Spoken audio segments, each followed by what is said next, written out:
Shanghai Number 1 High School. Su Yi leaned against the railing on the third-floor teaching building, gazing down at hundreds upon hundreds of zombies below. His eyes filled with astonishment. This game is unbelievably realistic. He ran his fingers over the railing, feeling the cold texture beneath his fingertips. He could not help but marvel again. If not for the player panel and inventory interface he could summon at will, he would truly wonder whether he had crossed into another world once more. Half a month earlier, he had transmigrated to this parallel world of 2035. True-to-life virtual technology had already been widely adopted in the gaming industry. Almost every game on the market claimed a realism rating of 99%. Recently, an open-world massive game titled Apocalypse Online had rocketed to the top of every gaming platform's rankings with zero advance publicity. It stubbornly held its position, even outcompeting the Second World, Tencent's blockbuster hit, with 30 million concurrent players.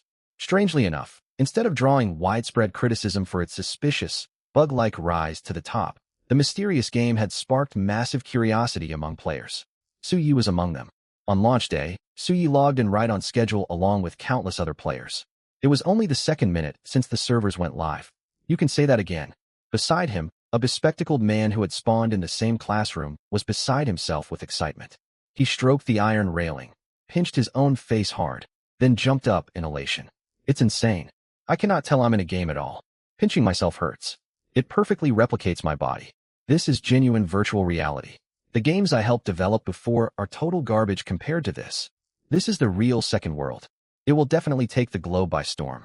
He made no attempt to lower his voice. His excited shouts drew the attention of countless zombies down below.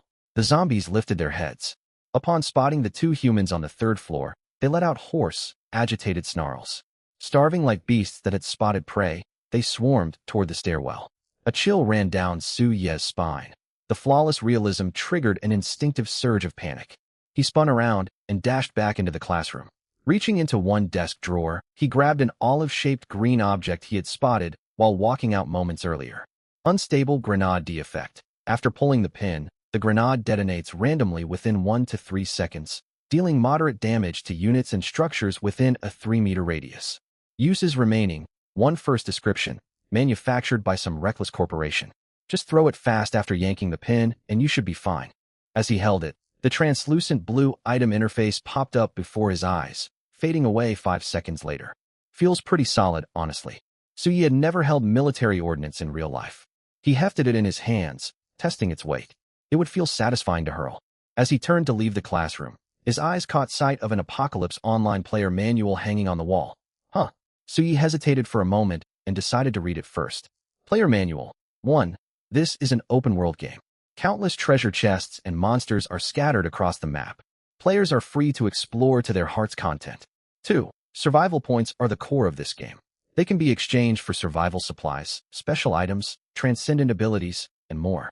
3. Upon death, all your survival points will be wiped clean. Your stats and tier will revert back to tier 1. 4. Everything you acquire in-game can be brought back into the real world. After skimming the lines, Su Yi summed it up in a few words. Survival points were critical. The death penalty was brutal. Still, rule number 4 intrigued him far more. Loot transfers to reality? Is it really what I think it means? The floor rumbled. The horde of zombies was pouring up the stairwell, packed shoulder to shoulder. Outside the classroom, the bespectacled man showed no intention of fleeing. He stared at the approaching horde, face glowing with excitement. Incredible. It feels so tangible. The movement, visuals, sound design, everything is so. He never finished his sentence. Su Yi watched as the tallest lanky zombie in the front line lunged, tackled him to the ground, and sank its teeth into him. Aya! In an instant, the man screamed in utter horror. The pain vastly exceeded his expectations and tolerance. He thrashed wildly, yet more zombies swarmed over him, swallowing him whole in seconds. Su Yi did not stand there watching. He cursed under his breath, sprinted out through the back door, and raced down the corridor away from the zombie horde. The hallway was narrow. Zombies charging forward tripped over those feasting on the corpse, letting Su Yi build a 20 to 30 meter gap. He reached a stair landing. One flight led down to the second floor, the other upward to the fourth. Su Yi froze, torn between choices. More zombies are downstairs. Going up doesn't guarantee safety either. He glanced down at the unstable grenade in his hand, then at the zombies pouring toward him along the corridor. Resolution flickered across his face. Fine. I'll take them out first. He pulled the pin, hurled the grenade straight into the horde, then sprinted for the stairwell. Boom. Suyi pressed himself against the wall to count, but the explosion hit far sooner, stunning him for a split second. That was fast. Gore and shredded zombie flesh splattered all over the hallway. The guttural snarls of the injured zombies echoed, bone-chilling to hear. At that very moment, streams of golden system notifications flashed before him. You have slain 15 tier 1 zombies. Survival points plus 15. Achievement unlocked. First kill. Reward. Survival points plus 100. Main quest unlocked. The Path to Advancement. The Path to Advancement Part 1. Slay 100 tier 1 zombies and 5 tier 1 mutated beasts. Upon completion, you will advance automatically to tier 2. Current quest progress. Tier 1 zombies. 15 out of 100. Tier 1 mutated beasts. 0/5. I get it now. A faint smile tugged at Suye's lips. This game isn't just about escaping. It's about killing. The guttural roars of the zombies drew closer. The surviving undead paid no heed to danger and kept charging toward him. Suyi had no wish to keep fighting them. He wanted to figure out how to spend his survival points. While running downstairs, he summoned the player interface and tapped the logout button in the lower left corner. He hoped to check player-written guides to avoid wasting points on bad purchases. Warning, you are in combat. Logout unavailable. TCH, can't log out mid-combat. Classic game mechanic, but terrible timing right now. Several zombies roamed around the ground floor stairwell. With no other option, Suyi rushed into an empty second-floor classroom right beside the stairs. He slammed and locked the back door. He was about to secure the front door as well when a figure burst through the entrance at high speed. Suye's heart jolted, thinking a monster had come for him. He relaxed only after making out the newcomer. It was an unfamiliar woman, around 170 centimeters tall with long legs. She wore a thin yellow outer jacket over a white short-sleeve shirt printed with a cute Pikachu graphic, paired with loose-fitting black long trousers. She darted inside, locked the front door in one fluid motion, and pulled the curtains shut. Hurry, draw the other curtains. They can see us. Lin Ruosi whispered quickly while working fast. Recalling how the zombies behaved, Suyi rushed to close the remaining curtains along the back wall. Once doors and windows were fully covered, the pursuing zombies lost sight of their targets. They wandered aimlessly out in the corridor. Zombies have a tiny bit of intelligence, but not much. Leaning sideways against the teacher's podium, Lin Ruosi spoke in a quiet, clear voice. As long as you don't make loud noise and stay out of their line of sight, you are mostly safe. You seem pretty familiar with this. Suyi replied casually, while scanning desks and corners of the room for loot. As an experienced gamer, he automatically searched for valuables whenever entering a new area. Not really. Lin Ruosi folded her arms, a confident smile on her face. I just have sharp observation skills and a slightly sharper mind than most people. Her self-praise drew a quiet chuckle from Suyi. He ignored her and kept searching the room. That explosion upstairs was you, wasn't it? Lin Ruosi studied him. He had neat features and striking star-bright eyes, and she found herself drawn to his appearance. Suyi gave no reply. You don't need to keep looking. Lin Ruosi shook her head. This classroom was my spawn point. If there was usable loot here, I would have. Before she could finish, Suyi pulled an old-looking golden coin out of a third-row desk drawer. Looks like loot can respawn even in places someone has already searched. Suyi smiled. He ignored Lin Ruosi and opened the item description floating in front of him. Forbidden Holy Coin Unique Special Effect. After binding, you gain a permanent 90% discount on all purchases in the in-game shop. Cost.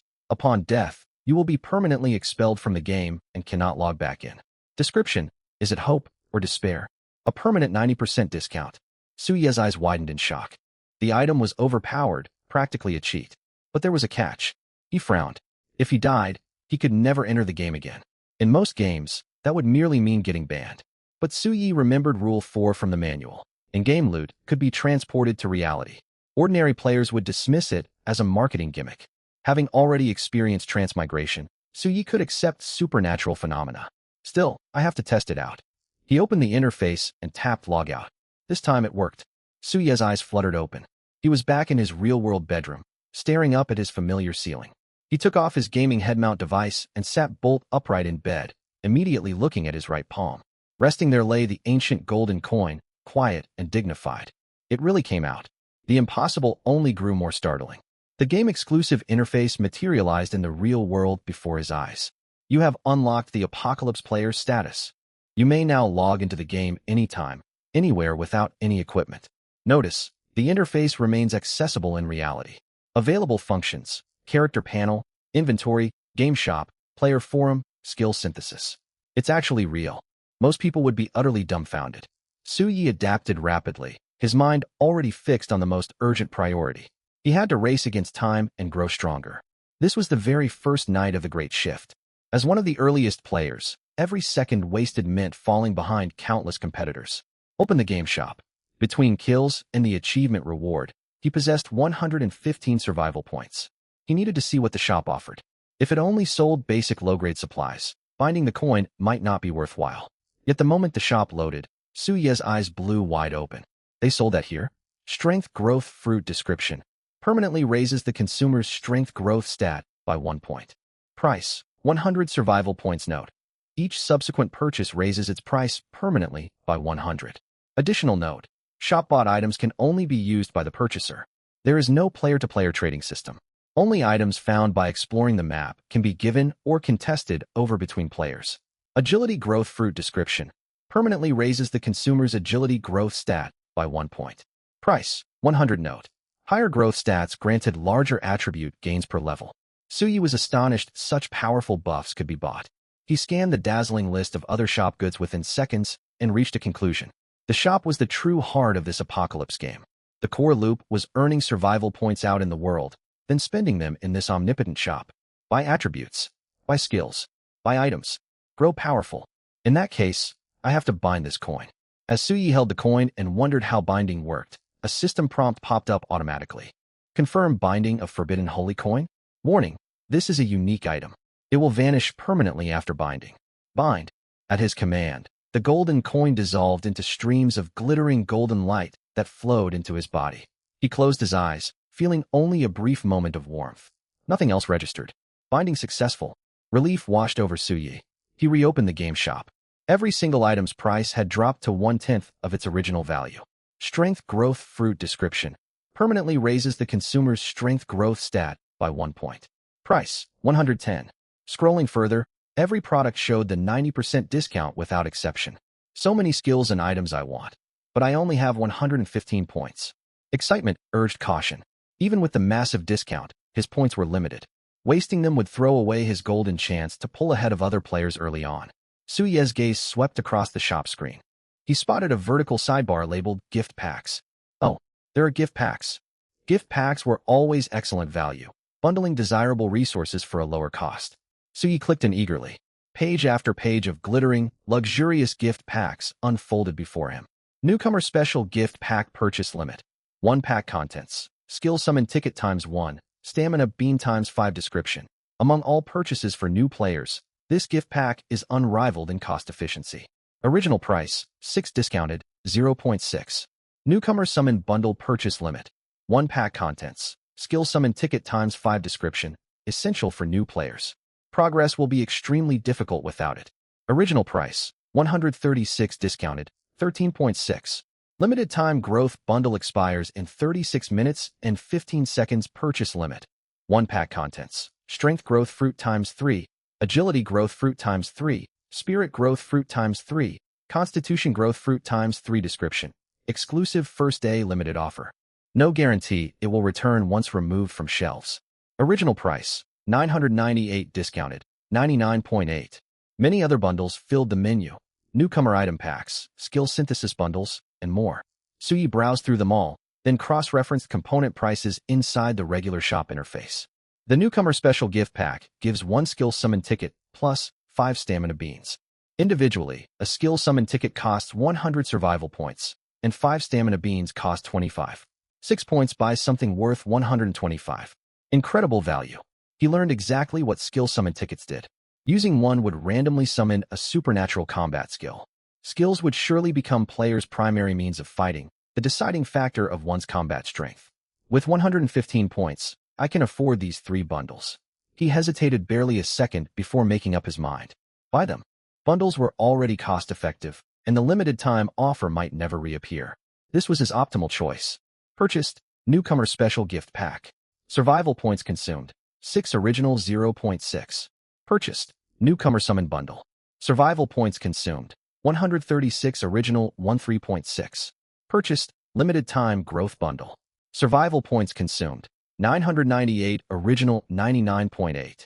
Remaining survival points. 1. He opened all 3 bundles. Brilliant particle effects flashed 3 times.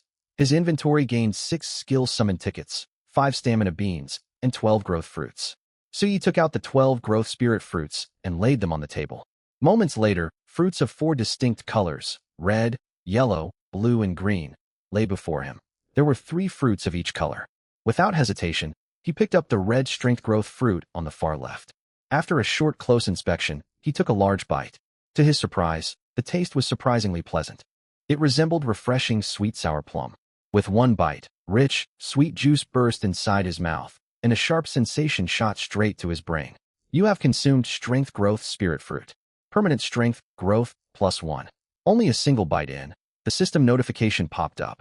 At the same time, the fruit in his hand dissolved into clusters of bright fiery light particles that streamed into Su Ye's body. Huh, 1 bite is enough. That was good news. It would let him finish them faster. Soon, all 12 growth fruits were consumed. Feeling obvious improvements to his physical abilities, Suyi excitedly opened his personal interface.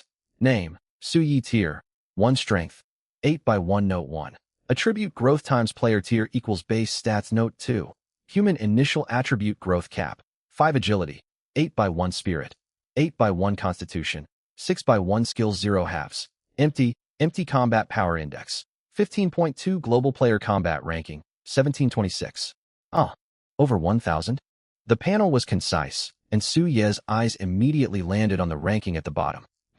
Are those players above me already in possession of skills? As that thought crossed his mind, Suyi suddenly recalled the female player he had run into earlier. Her incredible speed most likely stemmed from some item or skill she had found somewhere. Still, he felt no anxiety. Not only did he hold 3 extra points across all 4 attribute growth stats, he would soon obtain skills just like those lucky players. Closing the personal panel, he reopened his backpack and clicked on the 6 blue skill summon tickets. Contrary to his expectation, no Use button appeared.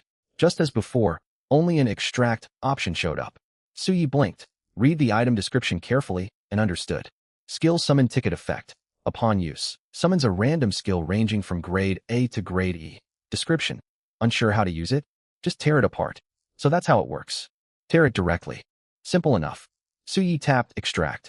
6 Sky, blue skill summon tickets materialized in mid-air and drifted slowly toward the ground. He reached out and caught them before they touched the floor. The tickets felt cool and thin. Both sides were printed with simple star patterns, giving them a sense of delicate cheapness. Alright, I'll test one first. Uncertain whether the item description was fully accurate, Suyi decided to test with a single ticket. Rip. It tore with ease. Whether thanks to his boosted strength or the ticket's fragility, barely any force was needed to split it cleanly in 2. Bright scarlet flames erupted from the torn edges of the broken ticket, spreading rapidly across its surface. Suyi let go at once. He watched the 2 halves burn into tiny azure light specks. The specks drifted together consciously in the air and condensed into a small floating azure crystal. At that exact moment, the skill stored within the crystal revealed itself to him. C398 Ice Barrier Skill Description. Summon an ice barrier centered on yourself, freezing and damaging enemies within its radius.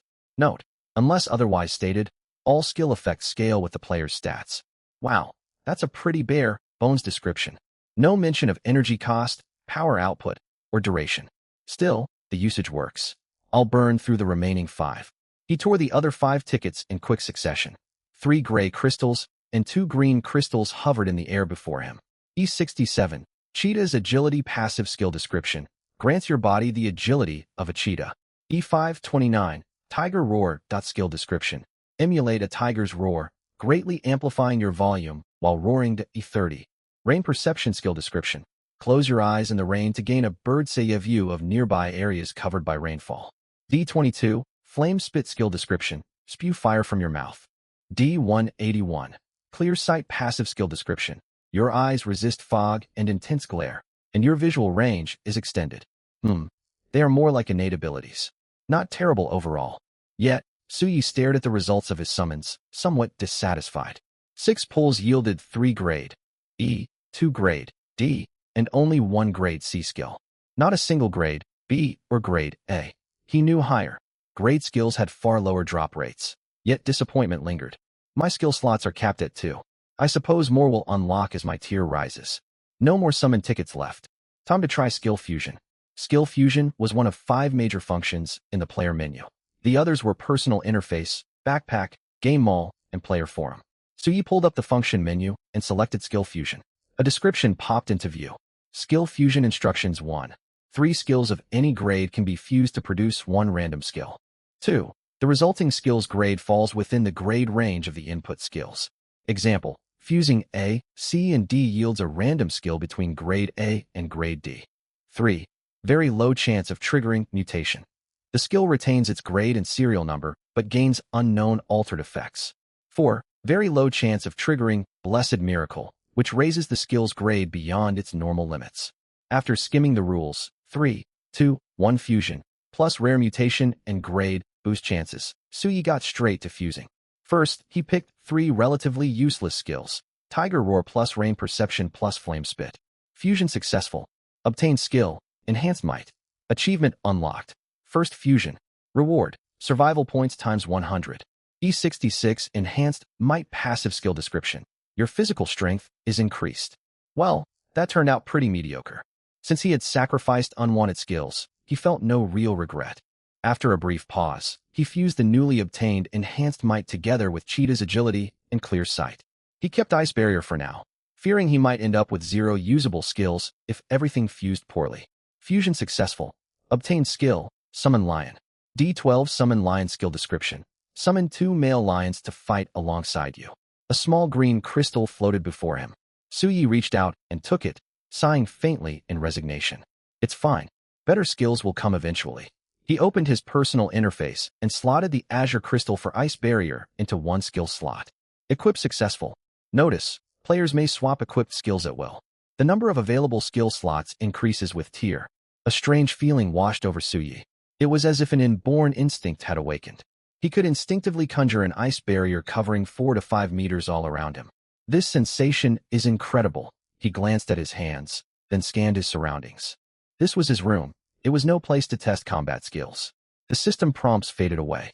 Suyi smiled. Just as he had guessed, everything worked. He placed the Summon Lion green crystal into the second skill slot. Done. He grabbed his phone and checked the time, 17:17. The game launched at 5 p.m. I only spent roughly 5 minutes inside the game dimension, yet more than 10 minutes have passed in reality. It's time to head back. The city outside grew increasingly noisy. In this era of great upheaval, Suyi refused to fall behind. Hey, is it really true that items obtained inside the game can be brought back to reality? The whole world is about to reshuffle. Keep your voice down. You'll draw zombies and mutated beasts over here. What's your global ranking? Mine's over 2 million. 2 million? Count yourself lucky. If you slack off tonight, you could drop past 100 million tomorrow. A fun fact, with a global population of 10 billion, anyone ranked within 100 million has already surpassed 99% of humanity. Shanghai No. 1 High School. Inside a classroom beside the second-floor staircase. When Suyi returned, the front classroom door remained locked, while the back door stood wide open. The zombies that had roamed the corridors were gone. Players gathered in the hallway outside, talking heatedly. A main quest notification automatically appeared before his eyes. Path of Advancement I. Defeat 100 Tier 1 zombies and 5 Tier 1 mutated beasts. Completion will automatically raise the player to Tier 2. Current quest progress. Tier 1 zombies. 15 out of 100. Tier 1 mutated beasts. 0 out of 5. The text flickered briefly before fading, eliminating the need to open the quest menu. Suyi stepped out into the hallway. Hearing nearby players discuss rankings, he wondered how his combat power had shifted after equipping his 2 skills. Opening his personal interface, he focused on the bottom section. Skills 2 halves, C398. Ice Barrier, D12. Summon Lion Combat Power Index. 20.1 Global Player Combat Ranking, 969. 969, man. Did those top players pull grade, a skills, or find some overpowered hidden items? I need to move fast. Dusk settled. Day and night flowed exactly like the real world, and the sun was about to sink below the horizon. Suyi had no idea how much more dangerous the nights would become.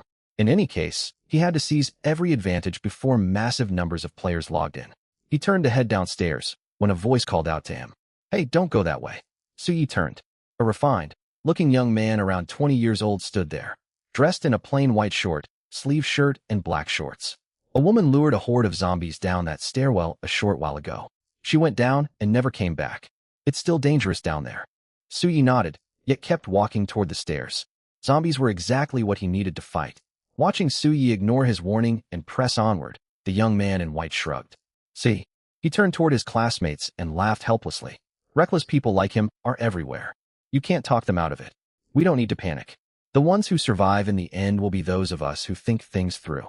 His classmates nodded in agreement. They were students from a prestigious university, long accustomed to being admired for their high intellect. What should we do next? Someone asked. Simple. The young man answered calmly. Our top priority is unity and cooperation. We need to form a group, recruit more people, and grow our strength steadily. Only then can we gain a firm foothold in this game. We'll plan further after that. Right now, we need to secure a safe location to lay out our next moves. This game affects reality. Every second counts. The group glanced toward the classroom and hurried inside. Bang! The door slammed shut. Meanwhile, beside Shanghai No. 1 High School sports field, beneath lush willow trees, a tall, handsome black-haired youth stepped out from behind the trunk. He frowned heavily at the massive horde of zombies filling the field. Wow! There were barely any zombies inside the teaching buildings. They've all gathered here. It was Suyi. He had cautiously descended to the first floor, expecting zombies lurking around every corner. Instead, he had only encountered other players. If he had not heard the commotion coming from the sports field, he might have walked straight out of the school grounds. The sports field sat 100 or 200 meters to the right of the main school gate. After spotting the horde from afar, Suyi ducked behind the willow tree. Who would draw so many zombies in such an open area? The setting sun dyed the sky red. Twilight reminded him time was running short. He wasted no more thought on the cause. Killing monsters was his priority. Summon lion. Merely a thought, as effortless as lifting his own hand. And two huge, imposing male lions materialized beside him. Their golden manes glistened, each standing nearly 2 meters tall. They flanked Suyi like loyal guardians, their sharp eyes fixed on the zombie horde, offering him a strong sense of security. They're huge. The stronger my summons are, the better for me. Go! Suyi pointed toward the horde. The two lions burst forward and charged straight into the crowd of zombies. Roar! Roar! One lion pounced and pinned 3 or 4 zombies at once, then bit down and crushed their skulls with brutal, powerful jaws. The other acted as support, barreling through the horde, knocking zombies over and creating openings for its partner to hunt. The two lions fought in perfect sync. Against them, the massive zombie horde seemed no more threatening than helpless prey. Tier 1 zombie defeated. Survival points +1. Tier 1 zombie defeated. Survival points +2. Watching the constant kill notifications and climbing point totals pop up, Suyi was genuinely surprised. Summon Lion is this powerful? And it's only grade D? Large numbers of zombies spotted him and charged forward with terrifying speed. Whoa, they're fast. Suyi had never seen zombies move so quickly, almost as if under speed boost. He considered recalling his lions to defend him, but then decided to test Ice Barrier's power. Ice Barrier. He whispered the skill name. Instantly, pale frigid cold burst outward in all directions centered on him. Everything caught within the frost, trees, rubber track, artificial turf, and sprinting zombies, froze solid in an instant. An area spanning 40-odd meters turned into a frozen wasteland shrouded in pale cold mist.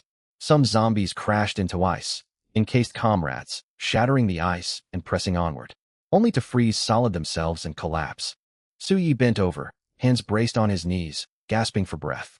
The skill drained an enormous amount of stamina. It felt like sprinting 1,000 meters without warming up. The heavy stamina cost even brought on mild dizziness. Reacting quickly, he opened his backpack and pulled out a stamina bean. The bean was glossy yellow gold, giving off a faint grain, like fragrance. He swallowed it whole. Warmth surged through his body, replenishing his stamina in mere breaths, giving him a fleeting sense of overwhelming strength. Phew! Thank goodness I bought that gift pack with stamina beans. Even with my boosted attribute growth, a grade C skill nearly drained me dry. Ordinary players must fare far worse. Raising his head to scan the sports field, he spotted several players collapse unconscious, then get overwhelmed and swarmed by zombies. It's genuinely deadly. He felt fortunate he had not drawn higher, tier grade A or grade B skills. Using them might well have gotten him killed. At that moment, crisp cracking noises reached his ears like shattering glass. He turned around. The ice encasing the zombies inside the barrier was exploding, Shards of ice mixed with zombie flesh sprayed everywhere. Crack, crack, crack. Tier 1 zombies defeated. 3. Survival points plus 3. Tier 1 zombies defeated. 5. Survival points plus 5. Why 3 sometimes, 5 other times? Curious, Suyi observed and worked it out. The kill log refreshed every second, reporting all kills made during the previous second. He looked forward to seeing double-digit, even triple-digit kill counts in future updates. Whoa, that guy is insane. Yeah, almost as good as me. Is that a mini Ice Age? That's so cool. More and more voices of awe drifted over. At first Suyi paid them no mind, yet the crowd drew steadily nearer. Confident no zombies could break free from the barrier, he glanced backward. His expression shifted. Dense crowds of players streamed toward the sports field from multiple directions, marveling at the scene. Some admired the displays of power, others gawked at the sheer number of zombies. Where had all these people come from? He looked farther out. Countless white pillars of light flickered across empty ground, each pillar spawning a newly arrived player. It seems the game has fully spread across reality. The thought of hundreds of millions of new players sent his heart pounding, a mix of excitement and tension. A monumental global competition had quietly begun. Even a single lost point of combat power could drop someone millions of ranks. Guys, hurry. Grab kills. People are bringing supernatural powers back to reality. We can't fall behind. Wait a second. These zombies look really dangerous. Watch out. Many players wielded nothing but brooms and wooden sticks. Treating zombies like weak monsters from ordinary games, they charged forward recklessly, expecting to pull off flashy combat moves. Reality dealt them a cruel blow. These zombies were fast, ferocious, and utterly ruthless. Some charged straight into hordes, only to get swarmed within seconds, their screams cutting through the air. Others lured out single zombies and fought unarmed. Their fists and kicks failed to break through zombie skin, and they were seized and overwhelmed. More people saw that things were going badly and turned to flee. Yet the bodies of most of them, long and used to strenuous movement, stood no chance against the frenzied zombies. One after another they were caught and tackled to the ground, meeting their end amid screams. Aya, run! These zombies are fierce. They aren't ordinary mobs. Are the zombies in this game always this powerful? Those players took them down so easily because they have skills. We need skills too. Damn it. Why didn't anyone warn us how strong these zombies are? Those people are so selfish. Thanks to the combined assault of the Twin Lions and the Ice Barrier, Suyi's zombie kill progress quickly hit 100. Current quest progress tier 1 zombies, 100 out of 100 tier 1 mutated beasts, 0 out of 5. Only 5 more mutated beasts and I can advance. Suyi swallowed another stamina bean and sat down on the spot to minimize extra stamina consumption. Though his zombie slaughter quest was complete, he kept Ice Barrier and Summon Lions active. Killing zombies still granted a decent amount of survival points, and he intended to collect as many as he could. Hey you, over there. A man in black shouted toward him from the edge of the Ice Barrier. Annoyed by his rude tone, Suyi ignored him. The zombies are this dangerous. Why didn't you warn us? So many people died for nothing. Hey, can you hear me? Hello. No response. Is he deaf? Suyi frowned. With a thought, he expanded the Ice Barrier several meters outward, pulling the man inside its range. It can expand? Shocked, the man spun around to run.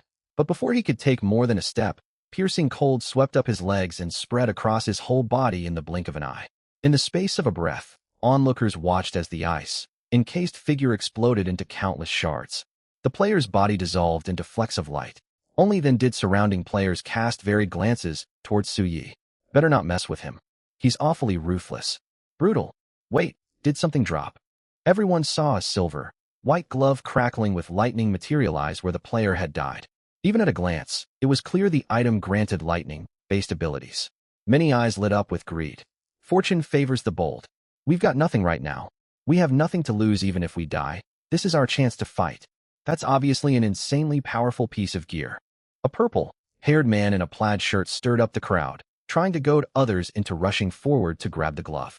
His words sounded reasonable, yet most players had never killed even one zombie and possessed no survival points, let alone skills.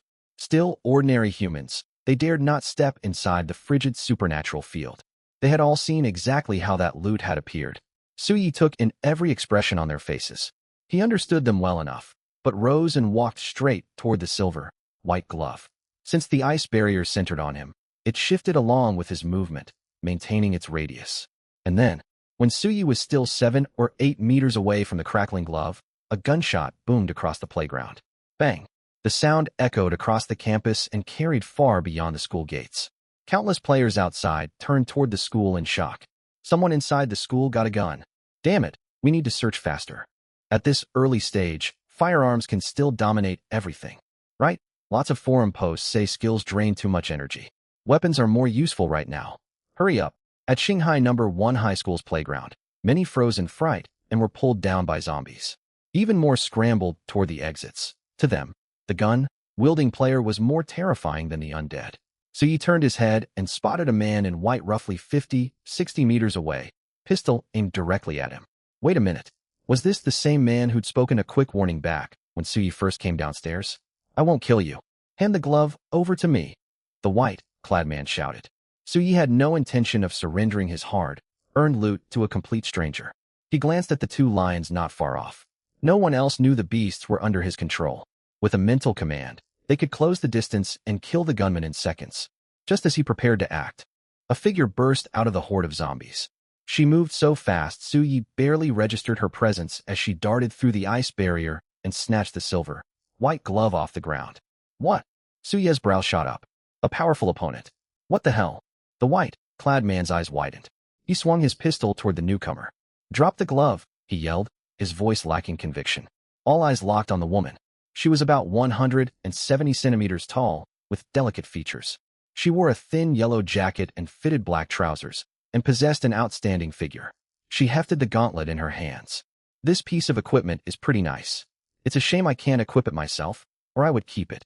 With that, she tossed the gauntlet cleanly into Suyi's arms. Then she whirled and closed the gap to the white-clad man in a flash. Before he could react, she snatched the pistol right out of his grip. Pistol C, tier effect, fires standard bullets. Effective range 200 meters. Contains 5 rounds. Item vanishes once ammunition is exhausted. Remaining uses, 4 out of 5 description, a pistol that never jams. Are you afraid? Want to make a bet? Lin Ruisi lifted the firearm, pointing it at the man, her tone light and taunting. At this range, I bet I won't miss. What about you? Terror flooded the white-clad man's face. Bang! A clean headshot. Lin Ruisi gave him no chance to reply. The surrounding players flinched and backed further away. Whoa, that woman doesn't hesitate at all. Are those two working together? Strong players stick with other strong players. We need to get stronger too. Let's get out of here fast. Suyi wondered why this stranger had stepped in to help. Had their brief encounter inside the classroom been enough? Lost in thought, he watched her wave eagerly at him. Hey! The pistol had vanished, stowed inside her game inventory. Suyi shrank the ice barrier, letting her approach. How's your advancement quest coming along? Finished killing your quota of zombies, she called from roughly 10 meters away. Why do you ask? If you're done, we could hunt mutated beasts together. I checked the forums. I know where some spawn outside the school. Suyi stared at her in surprise. Have you finished yours as well? Surprised? Lin Ruisi smiled the same confident smile she'd worn back in the classroom. Right after you left, I drew every zombie in the school toward the playground. If you hadn't shown up later, I would have wiped out all of them by myself. Suyi looked her up and down. After a short pause, he asked, what's your combat power index? 28.8. Your global player ranking? Hee, nothing spectacular. Exactly 100th place. Suyi drew a sharp breath, a flicker of envy crossing his face. Lin Ruisi grew visibly more pleased at his reaction. How did you get such high combat power? Skills. Yep. After you left, I searched the classroom again. I found nothing at first, then turned around and saw a golden crystal spawn out of nowhere on the lectern. Guess what it was? An A-tier passive skill? Huh? How'd you guess that accurately? Lin Ruisi looked genuinely astonished. Not only had he guessed the tier, he'd guessed it was passive. Hi. Tier skills cost too much energy. If you were using an active one, you wouldn't be in such perfect shape right now. Oh, that makes sense. No wonder. Realization dawned on Lin Ruisi. Earlier, while fighting hordes of zombies, she'd watched other players suddenly collapse. She'd thought some invisible monster was attacking them and had fought cautiously ever since. She had never guessed it was skill exhaustion. So what do you say? Want to team up to hunt mutated beasts? She pressed. Not right now. I need time to sort out my things. Maybe another time. His words were polite, yet his meaning was clear. He was not ready to team up. This was a critical period where every second counted. He would not risk being dragged down by anyone. All right. Hope we can cooperate sometime later. Bye. Though turned down, Lynn Ruisi smiled. She was a hardcore homebody gamer. She spent nearly all her time indoors playing virtual games, hated socializing, and had almost no friends. This strange supernatural game had finally given her a chance to shine. Taking the initiative to approach someone who'd made a good first impression already counted as a huge step outside her comfort zone. After Lynn Ruisi departed, Suyi looked down at the gauntlet in his hands. Fake Thunder Gauntlet C. Tier Effect. Agility plus 10. Deals minor lightning damage when the wearer makes physical contact with enemies. Equip requirement. Agility greater than or equal to 6. Description. A counterfeit replica. Only 1/3 as powerful as the genuine artifact. Not bad. His current agility stood at 8. Once equipped, these gloves would push it all the way to 18, more than doubling his agility stat. Exactly what he needed at this stage. That item dropped when he died. He must not have met the stat requirement to equip it, Suyi realized. He had wondered why someone holding such good gear never used it, only to lose it upon death. Some distance away, several hundred meters outside the school, a man in black reappeared with a shimmering flash at a crossroads. Wang Hui stood frozen for more than 10 seconds. Screams drifting in from the distance jolted him fully back to reality. Damn it, he cursed aloud. Glancing around, he saw zombies being engaged by other players, so he safely opened his character panel and stared at his useless skill. E527. Gear Preservation Ability Description. Upon death, items in your inventory and equipped gear have a high chance of not dropping. A high chance of not dropping? Sure, right. I die once and my best gear is gone. What a joke. Having lost the Thunder Gauntlets, Wang Hui grew disgusted with his skill. He immediately unequipped it and opened the skill synthesis interface. He dragged in 2 other unwanted E-tier skills he'd luckily obtained and hit synthesize. Synthesis successful. Obtained skill, taunt. E788, taunt ability description. Taunt a single target to draw its aggression toward you. I could taunt people without a skill anyway. I guess I already knew how to do this, huh? Wang Hui let out bitter, gritted, teeth laughs. This world was ruled by mysterious game forces that would shape humanity's future. He dared not curse openly. He had no idea if the game would punish players who insulted it. He would not take that risk. Ding ding. 2 soft notification sounds rang in his ears. Messages from his classmates. He opened the player forum and checked his friend list. The top contacts icon blinked. He tapped it. Zhangming, did you respawn? Where are you? Wang Hui Tier 1. I'm back. I'm at a crossroads across from Golden Eagle Tower. There's a golden eagle statue on its roof. Zhangming Tier 1 got it. Not far from the school. Our guess was correct. Respawn happens near the place you died. Respawn takes roughly 1 minute. Wonder if respawn time increases with tier. What did you experience during death? Wang Hui Tier 1. Nothing at all. I thought you came back instantly. A whole minute passed? How about your side? How's everything going? Back inside the classroom, their group had split into 2 teams. One pair intended to run experiments, letting zombies bite them, committing suicide, testing death mechanics. The other 2 would study the in-game mall to learn what items were available. Zhangming Tier 1. We're coming to meet you. We can talk more in person. Wang Hui closed the chat window and stepped into a small 40 square meter clothing store. Racks lined the walls, visible from the doorway. Clothes. Hey, if I lure zombies inside and set the shop on fire, those kills should count toward me, right? Wang Hui prided himself on being clever. He began searching for a lighter or other source of flame. A deep, resonant bell echoed across the whole world. Boom. System notifications popped up before every player's eyes one after another. Global announcement. Congratulations. Global player count has surpassed 1 billion. All players rewarded. Survival points times 100. The first night's major special event, Realm Defense, will begin at 1900 hours tonight. All players please prepare in advance. Event rewards. Exclusive first night titles, sequence skills E, S tier, survival points countdown. 1 hour 21 minutes 15 seconds. Great. Exactly what I needed. Wang Hui paid little attention to Realm Defense. More than an hour remained until start time. He pulled open the mall and quickly spent 10 survival points to purchase a lighter. Moody Lighter E, tier effect, produces small flame, large flame, or raging flame at random each activation. Flame persists for 5 seconds and cannot be extinguished early. Remaining uses, 100 out of 100 description. Treat it well, and it will treat you well in return. Wait a second. Cold sweat broke over him the moment he held it. I could have brought a real lighter from the real world for almost nothing instead of wasting points on this weird thing. Ugh, hi. So stupid. Fuming, He was so wrapped up in his frustration he failed to notice a pair of glowing green eyes watching him from among stacked clothes in the back of the store. Scuttle, a faint scraping sound pulled Wang Hui back to reality. He spun around and saw a black spider nearly half the size of a wall leap from the clothing piles, crashing down on top of him. Thud! Everything went dark for Wang Hui. Realm Defense? Our first large-scale event. Every player read the announcements, shocked yet excited. Within minutes, countless posts flooded the player forum. Discussion: Realm Defense? Are we supposed to defend our real world realm? 35.12 million likes. 8.648 million comments. Discussion: No way. Did this game really bring about the end of the world? 26.667 million likes. 6.646 million comments. Help. New player here. How should I spend my 100 bonus points? 12.357 million likes. 2.239 million comments. Strategy guide. Tier 1 Zombie Traits Combat Tips New Alliance Recruiting. 29.154 million likes. 7.623 million comments. Strategy guide. Death Penalty Summary Free Guide by Songhai. 8.92 million likes. 2.214 million comments. The forum dwarfed any real world social platform. Even ordinary threads hit millions of likes and hundreds of thousands of replies. At the edge of Shanghai No. 1 High School's playground, Suyi had not left yet. Until he learned confirmed spawn locations for mutated beasts, he would farm zombies for survival points as long as any remained.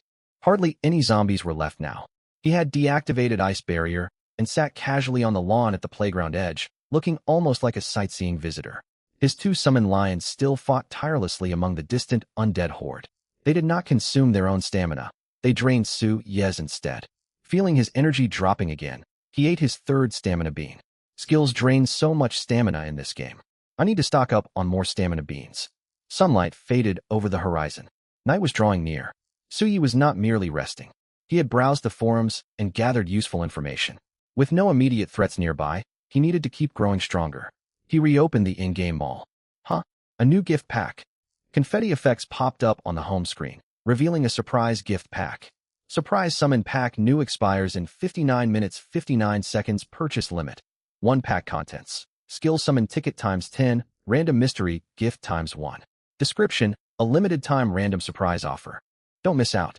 Price: 648.64.8 survival points. Interesting. Suyi noted the countdown. This pack had spawned the moment he opened the mall.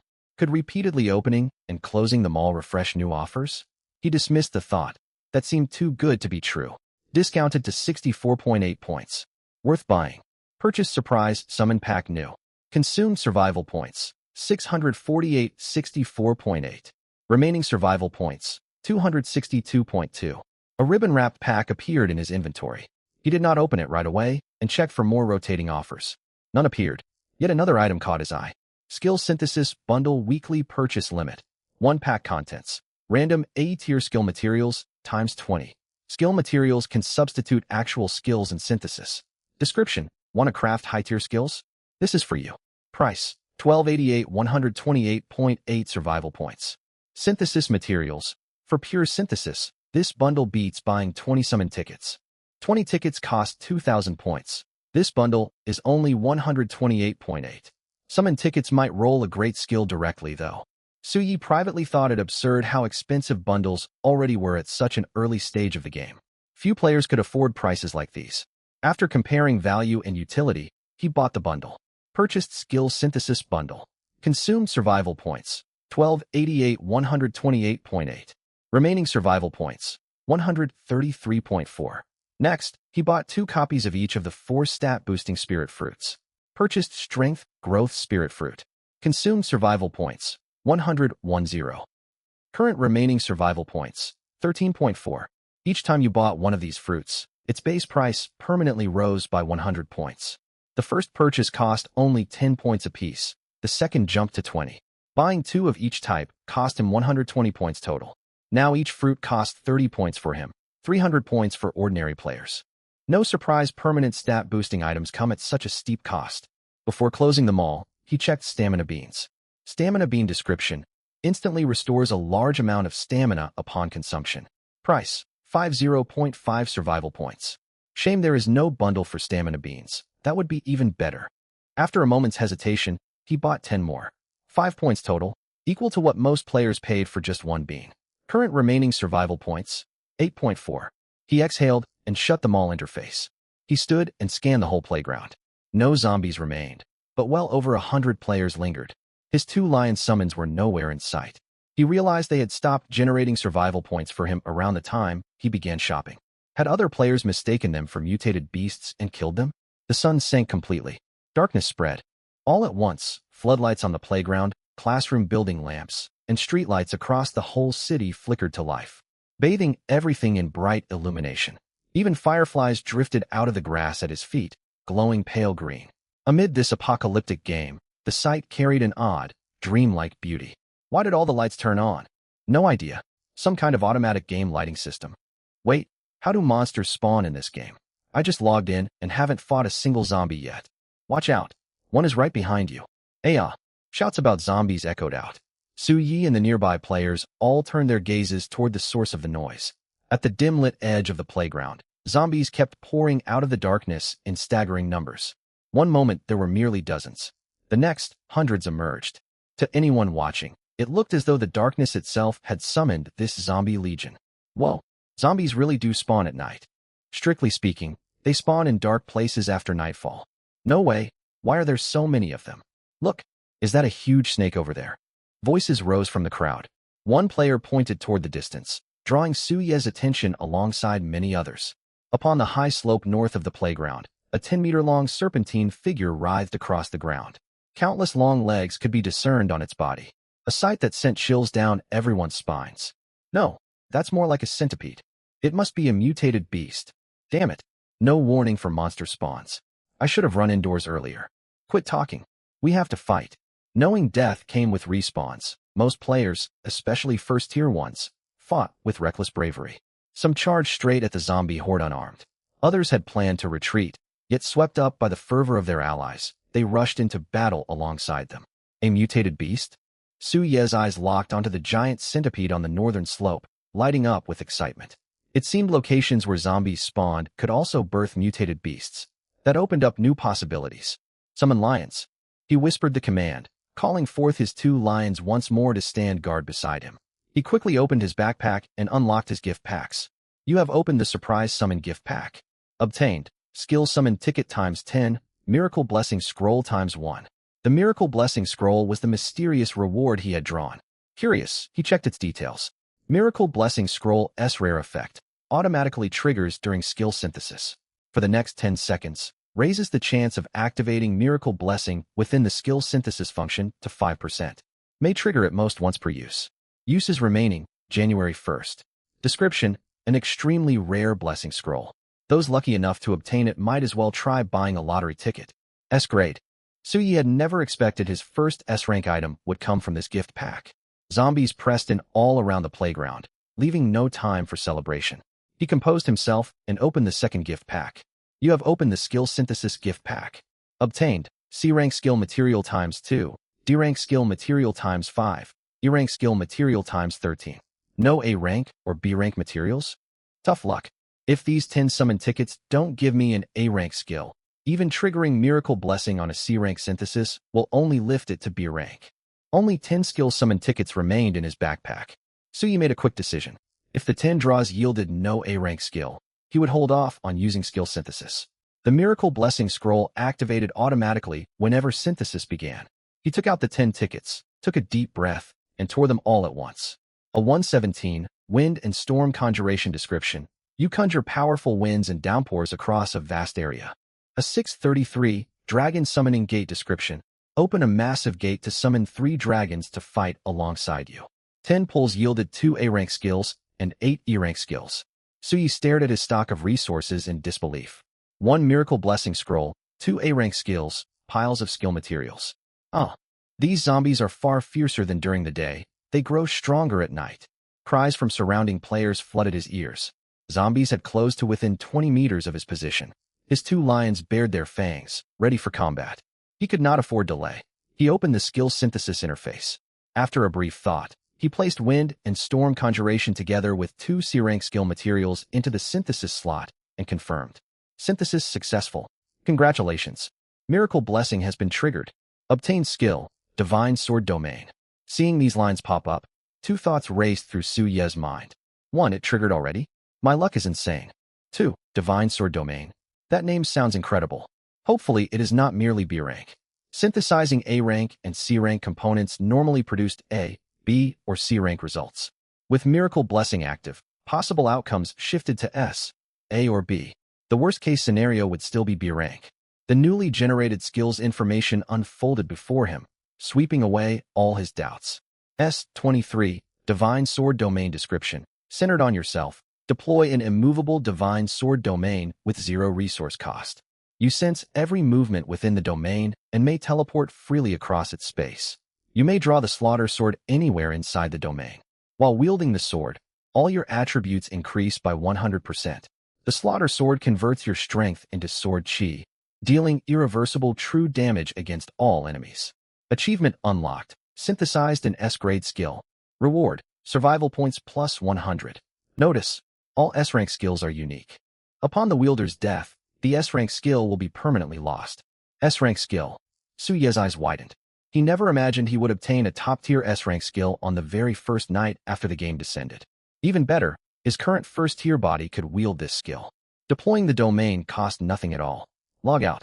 We cannot hold them back. Can't log out. The system says log out is forbidden during combat. The ground is shaking. What's going on? His two lions were already fending off incoming zombies. Su Ye glanced around. Most players had been forced toward the playground center. Some were trapped alone and overwhelmed by the horde. Deep rumbling shook the ground at the playground's heart. The giant centipede burst forth from beneath the soil. It tossed several players into the air and swallowed them whole with its gaping jaws. What a ferocious mutated beast. Su Ye wasted no time staring. Joy over his new S-rank skill did not cloud his judgment. If he died, he would lose access to the game permanently, and his precious S-rank skill would vanish as well. He calmed his mind and quickly consumed 8 attribute growth fruits from his backpack, biting into each one. You consumed strength growth fruit. Permanent strength, plus 1. He unequipped C398, Ice Barrier, and equipped S23, Divine Sword Domain. The two lions kept zombies at bay. Removing an active skill carelessly would expose him to immediate danger. Besides, Dragon Summoning Gate required massive stamina to activate, so he kept summon lines for the time being. He slipped on his thunder gloves. His character panel underwent a dramatic change. Player profile. Name, Su Ye Tier, 1 Strength, 10 by 1 Agility, 10 by 1 plus 10 Spirit, 10 by 1 Constitution, 8 by 1 Skills 2 halves, S23, Divine Sword Domain, D12, Summon Lions Combat Power Index, 42.3 Global Combat Ranking, 16. His stats had improved greatly. Ranking 16th did not surprise him. In this supernatural game, luck carried enormous weight. A lucky player might pick up a devastating bomb early on, blow up 100 zombies and 5 mutated beasts, rush straight to Tier 2, then stumble upon powerful gear and skills. Their combat power would skyrocket effortlessly. Without the Miracle Blessing Scroll and those A-rank skill pulls, his combat power could never have doubled so quickly. He closed the panel. Zombies slammed relentlessly against his lion's defensive line. The great beasts fought desperately to protect him, barely finding time for counterattacks. It was time for him to join the fight. Divine Sword Domain. He called out, stamping his foot hard against the ground. Silence. Nothing seemed to change on the surface. Yet Su Ye could feel a silent domain unfurl hundreds of meters outward with himself as its center. Perfect. I like this invisible domain. He lifted a hand and drew a sword out of thin air. Its jet-black blade sparkled with star-like specks. Its silver iron hilt was carved in the shape of a coiled silver dragon. Gripping the slaughter sword, he felt every stat of his body surge. He gazed over the surging zombie horde and curled his lips upward. Come on. Up until this moment, Su Ye had never slain zombies with his own hands. Bombs, ice magic, and his lions had handled all kills before. He leaped forward and swung his sword. 3 zombie heads rolled off their shoulders. His adrenaline surged. Killed 3 Tier 1 zombies. Survival points plus 3. So fast. So sharp. Several zombies lunged toward him from meters away. In his former state, he could not have reacted fast enough. Now he could calmly choose to dodge or strike, cutting leaping foes clean in midair with a single swing. The stench of rotting flesh spread as zombie bodies dissolved. Su Ye wrinkled his nose in disgust, yet his movements grew faster and smoother as he adapted to combat. Killed 4 Tier 1 zombies. Survival points plus 4. Killed 7 Tier 1 zombies. Survival points +7. After warming up, he grew fully accustomed to battle. It was time to unleash the true power of the Slaughter Sword. The sword converted the wielder's strength into sword chi. The stronger his physical power, the more devastating the chi became. Before releasing chi blasts, he ate a stamina bean to restore nearly full stamina. He raised his sword and sliced outward. Swish! A towering black sword chi streaked 20 meters ahead. Every zombie caught in its path died instantly, collapsing in heaps. The sight was immensely satisfying. He checked his stamina consumption. It was far more manageable than he expected. Relieved, he recalled his lions to conserve stamina for his own fighting. Swish, swish, swish. Over at the playground center, players cornered by zombies and the giant centipede watched Su Yi mow through the horde from afar. Hope flared within them. Whoa, that guy is insane. Maybe we won't die today, huh? So fast and cool. That's what a fighter should look like. Who would have thought we'd meet such a powerhouse here? His rank must be within 100,000. At least within 10,000. Even higher. I'm ranked over 100,000, and I'm helpless. He has to be within 2,000. Beyond the playground, a pale young man in a black hoodie watched Su Yi slaughter zombies. Battle hunger burned in his eyes. Incredible. He pulled a short dagger from his waist. Its spotless blade glinted under the moon. Without a word, he crouched low and vanished like a ghost. Half a second later, he slipped past hordes of zombies and appeared directly behind Su Yi, stabbing his dagger towards Su Ye's waist. At such close range, you cannot dodge this. Swish! The strike missed completely. The hooded man froze. A black sword hovered right at his throat. Even without touching his skin, the blade radiated searing heat against his neck. Divine Sword Domain spanned a radius of at least 100 meters. Every movement and sound inside this zone registered to Su Yi whenever he paid attention. Busy fighting, he had not bothered monitoring distant conversations. He had no idea why this stranger chose to ambush him. It did not matter. Su Yi twisted his wrist and sliced the man's throat. He glanced down at the corpse, yet no loot dropped. Teleport consumes surprisingly little stamina. Teleportation was normally a stamina-intensive ability. He had hesitated to test it. The surprise ambush had forced him to use it instinctively. All right then. Su Yi shifted his gaze toward the giant black centipede lurking in the distant shadows. After swallowing several players, it had retreated into darkness to digest its prey. Its 10-meter size made judging its strength difficult. Now fully prepared, he felt confident enough to challenge it. He stepped forward and vanished. Players across the playground witnessed a streak of sword chi shoot toward the dark distance. It cleaved straight through the giant centipede, splitting its body in two, and carved a deep gash into the nearby wall. Current mission progress. Tier 1 Zombies, 100 out of 100. Tier 1 Mutated Beasts, 1 out of 5 gasps and admiring eyes fell on Su Yi. Even he was surprised the beast had fallen with one blow. As he turned to leave, he spotted 3 or 4 smaller centipedes crawling out of the dead beast's mouth. The sight was revolting. He frowned and loosed 2 more waves of sword chi to eliminate them all. Current mission progress. Tier 1 Zombies, 100 out of 100. Tier 1 Mutated Beasts, 5 out of 5. Congratulations. You have completed promotion mission I. You have advanced a tier. Brilliant white light washed over Su Yi like a game level-up effect.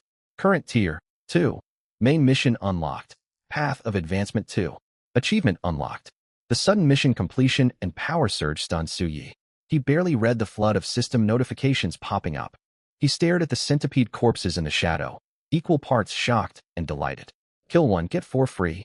Wow. He quickly opened his player panel. Player profile. Name. Su Yi. Tier 2. Strength. 10 by 2. Agility. 10 by 2 plus 10. Spirit. 10 by 2. Constitution. 8 by 2. Skills 2/3. S23. Divine Sword Domain. D12. Summon Lions. Empty slot.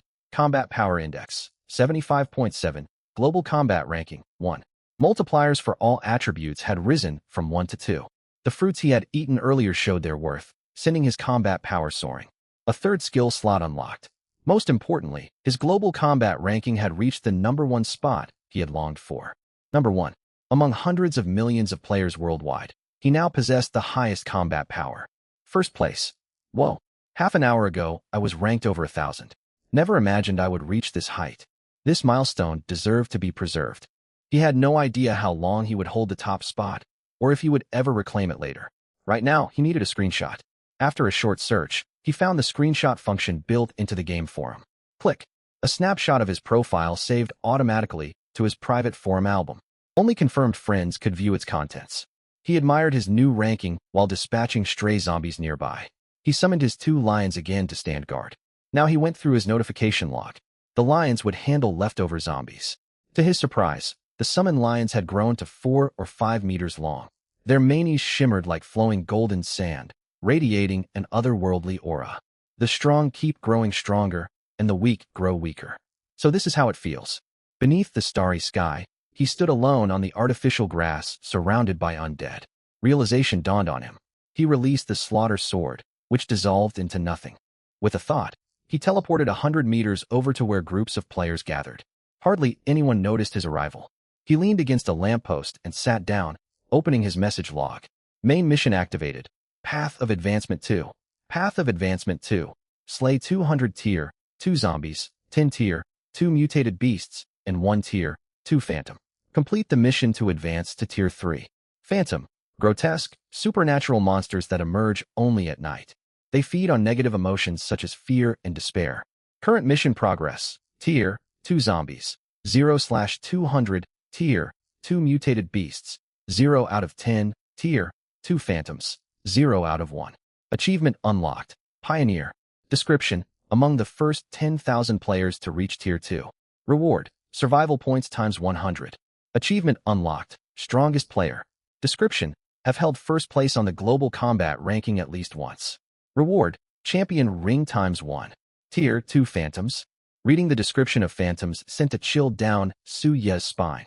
Zombies were simple foes with no special abilities, little more than walking targets for powerful fighters. Phantoms wielded unknown supernatural powers.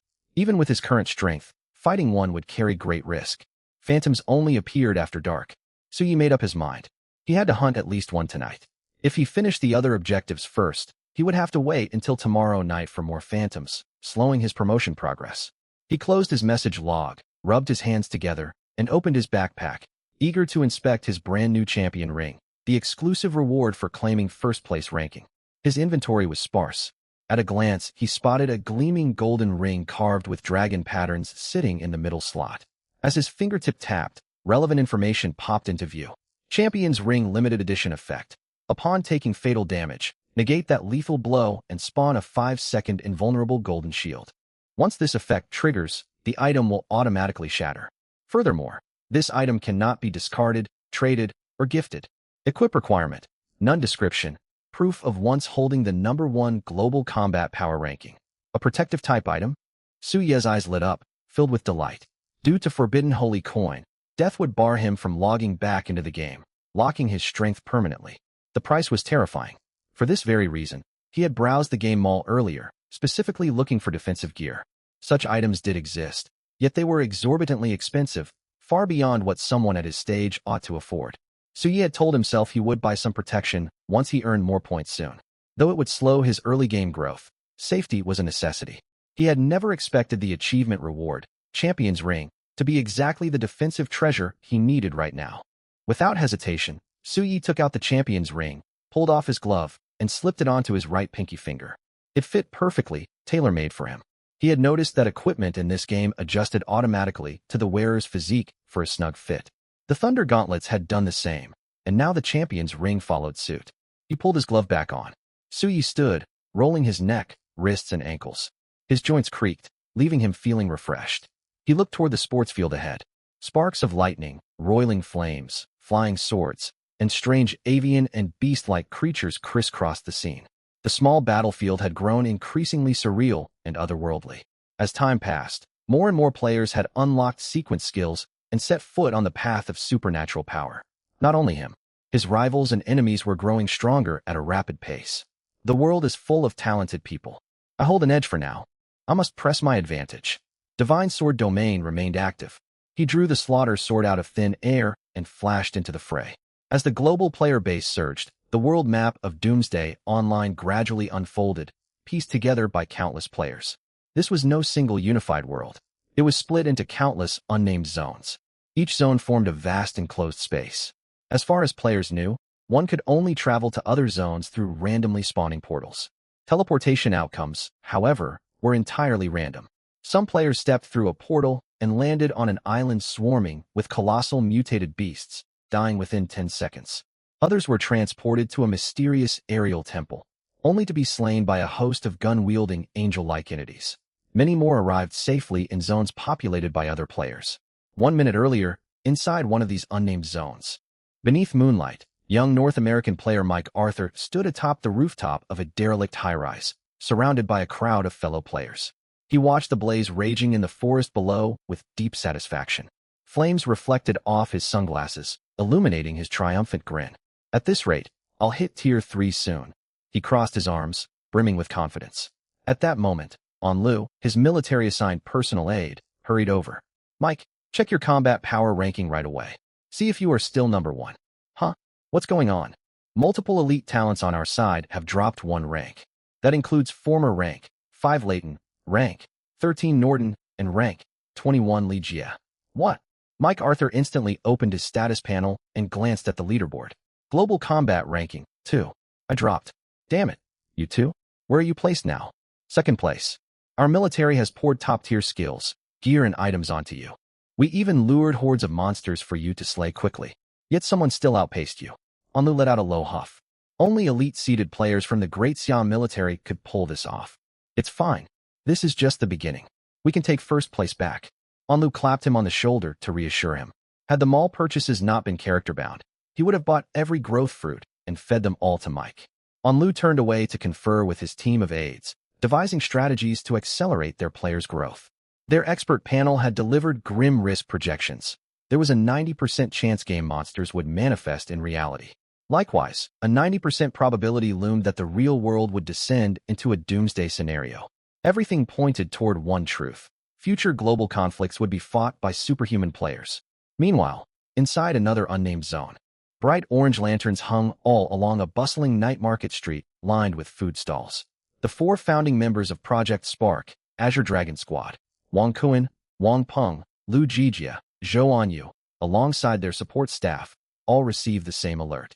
Opening their forum group chat, varied expressions crossed their faces. Someone overtook North America's Mike and became the new global number 1. Possibly an independent player?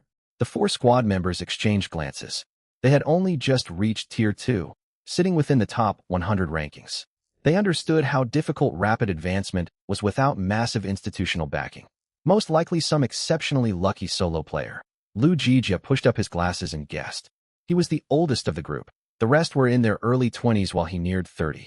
No squad leader had been formally selected yet, and he was eager to prove his worth. After all, Lu Jijia scratched his head with a sheepish smile. No civilian group could match our access to resources. All signs point to pure, dumb luck. The others nodded in agreement. Still, Zhou Anyu, the squad's only female member, frowned in curiosity. Our combat indices are already so high. What would it take for someone to surpass us? At minimum Tier 2, said Wang Kuan. They must possess at least A-rank equipment, Wang Peng added. Lu Jijia's eyes glinted. To jump ahead of so many of us in one go, they probably obtained an S-rank skill none of us have acquired yet. S-rank skill. Those words stirred longing within every squad member and their support crew. Who would not crave such power? If only they could obtain one. All right, focus back. Lu Jijia clapped his hands to pull everyone's attention back. He gazed down the brightly lit yet deserted night market street, his expression turning solemn. According to intelligence, a Tier 2 Wraith monster lurks here. Stay alert. The rest grew serious. No other squad had reported defeating a Wraith monster.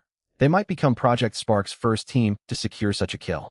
At the gate of Xinghai No. 1 High School, bright yellow lampposts lined both sides of the empty street. No zombies roamed here, only harried players rushing to and fro.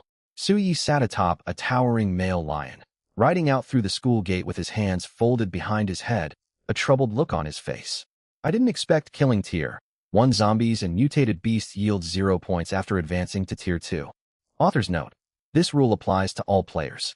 Points are only awarded for slaying foes of equal tier, granting merely 1 survival point per kill. The first 3 tiers constitute a grueling early game phase. Tier 3 marks a minor bottleneck, but Tier 4 unlocks massive avenues for point gains. Even slaying Tier 2 zombies only grants 1 survival point. I thought I could farm points nonstop. Nearly all Tier 1 zombies on the streets had been cleared by other players. Apart from the 5 Tier 2 zombies he had spotted in the sports field horde, so he had not encountered any others. A countdown window kept flickering before his eyes. Countdown, 59:23. This was the timer for the reality defense event, which would begin in under 1 hour. Suyi was not overly concerned. If someone ranked as high as him struggled to survive, the rest of the player base would stand little chance. Just then, a sleek black top hat drifted across his field of vision, floating through the air out of nowhere. Suyi's gaze locked onto the hat. A flying hat. It soared toward the night sky, circling high above, seemingly adrift. "Don't you get away!" A shout echoed from afar. Suyi turned his head. A shirtless, white-haired man sprinted through the air, legs whirring, chasing after the floating hat.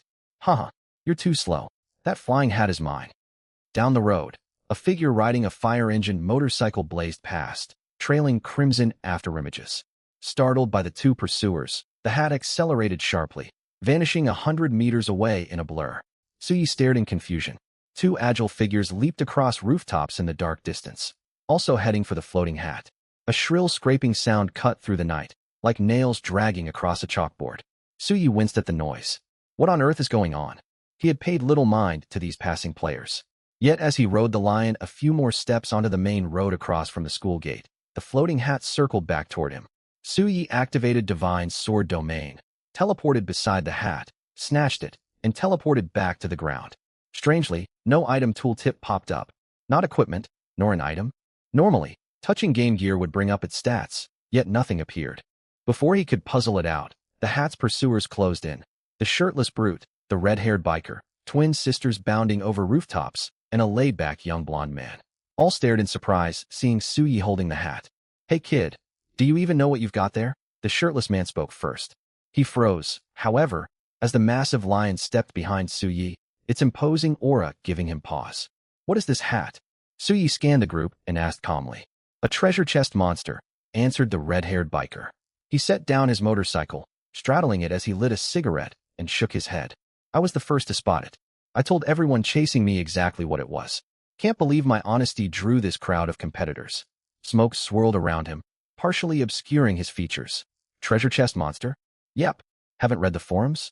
Players have found that treasure chests disguise themselves as ordinary, everyday objects. Their true form only reveals itself once touched. Higher-grade chests turn into mobile monsters, like this one. It keeps pretending to be harmless even after capture. Attack it, and it transforms. Slay it, and the real treasure chest spawns." Judging by the other's expressions, Suyi believed his words. He tossed the hat high into the air. "What are you doing?" "You just threw it away," the red-haired youth and shirtless man exclaimed. Before their voices faded, Suyi drew his black sword and loosed a jet-black sword wave toward the airborne hat. The strike was blindingly fast. In the next instant, the hat vanished. In its place stood a 3-meter-tall monster shaped like a gilded treasure chest, supported by 4 long black spider-like limbs. Its lid gaped open, deep darkness within seeming to watch everyone present. "I told you it was a treasure chest monster," the red-haired youth proclaimed. No one paid him any attention. Every eye burned with longing for the high-grade treasure. Before anyone could move, another dark sword flash sliced through the monster's body. So swift none could react. The chest monster exploded, reverting into a solid golden treasure chest sitting quietly in the middle of the road. Suyi was already beside it, hand resting upon its ornately carved lid. The onlookers' minds raced. What would their odds of victory be if they fought this young man? Thinking it over, their faces darkened. Their chances of survival would be vanishingly slim. The red-haired biker, shirtless brute, blonde young man, and twin sisters all fell silent. None dared provoke him while he opened the chest, fearing he would strike them down. Still, brilliant golden light spilled out as the lid lifted, drawing their curious gazes. They could not compete for the loot, but watching cost them nothing. Suyi glanced sharply at them. Seeing them cautiously step backward, he swiftly stowed the 3 glowing items inside into his backpack.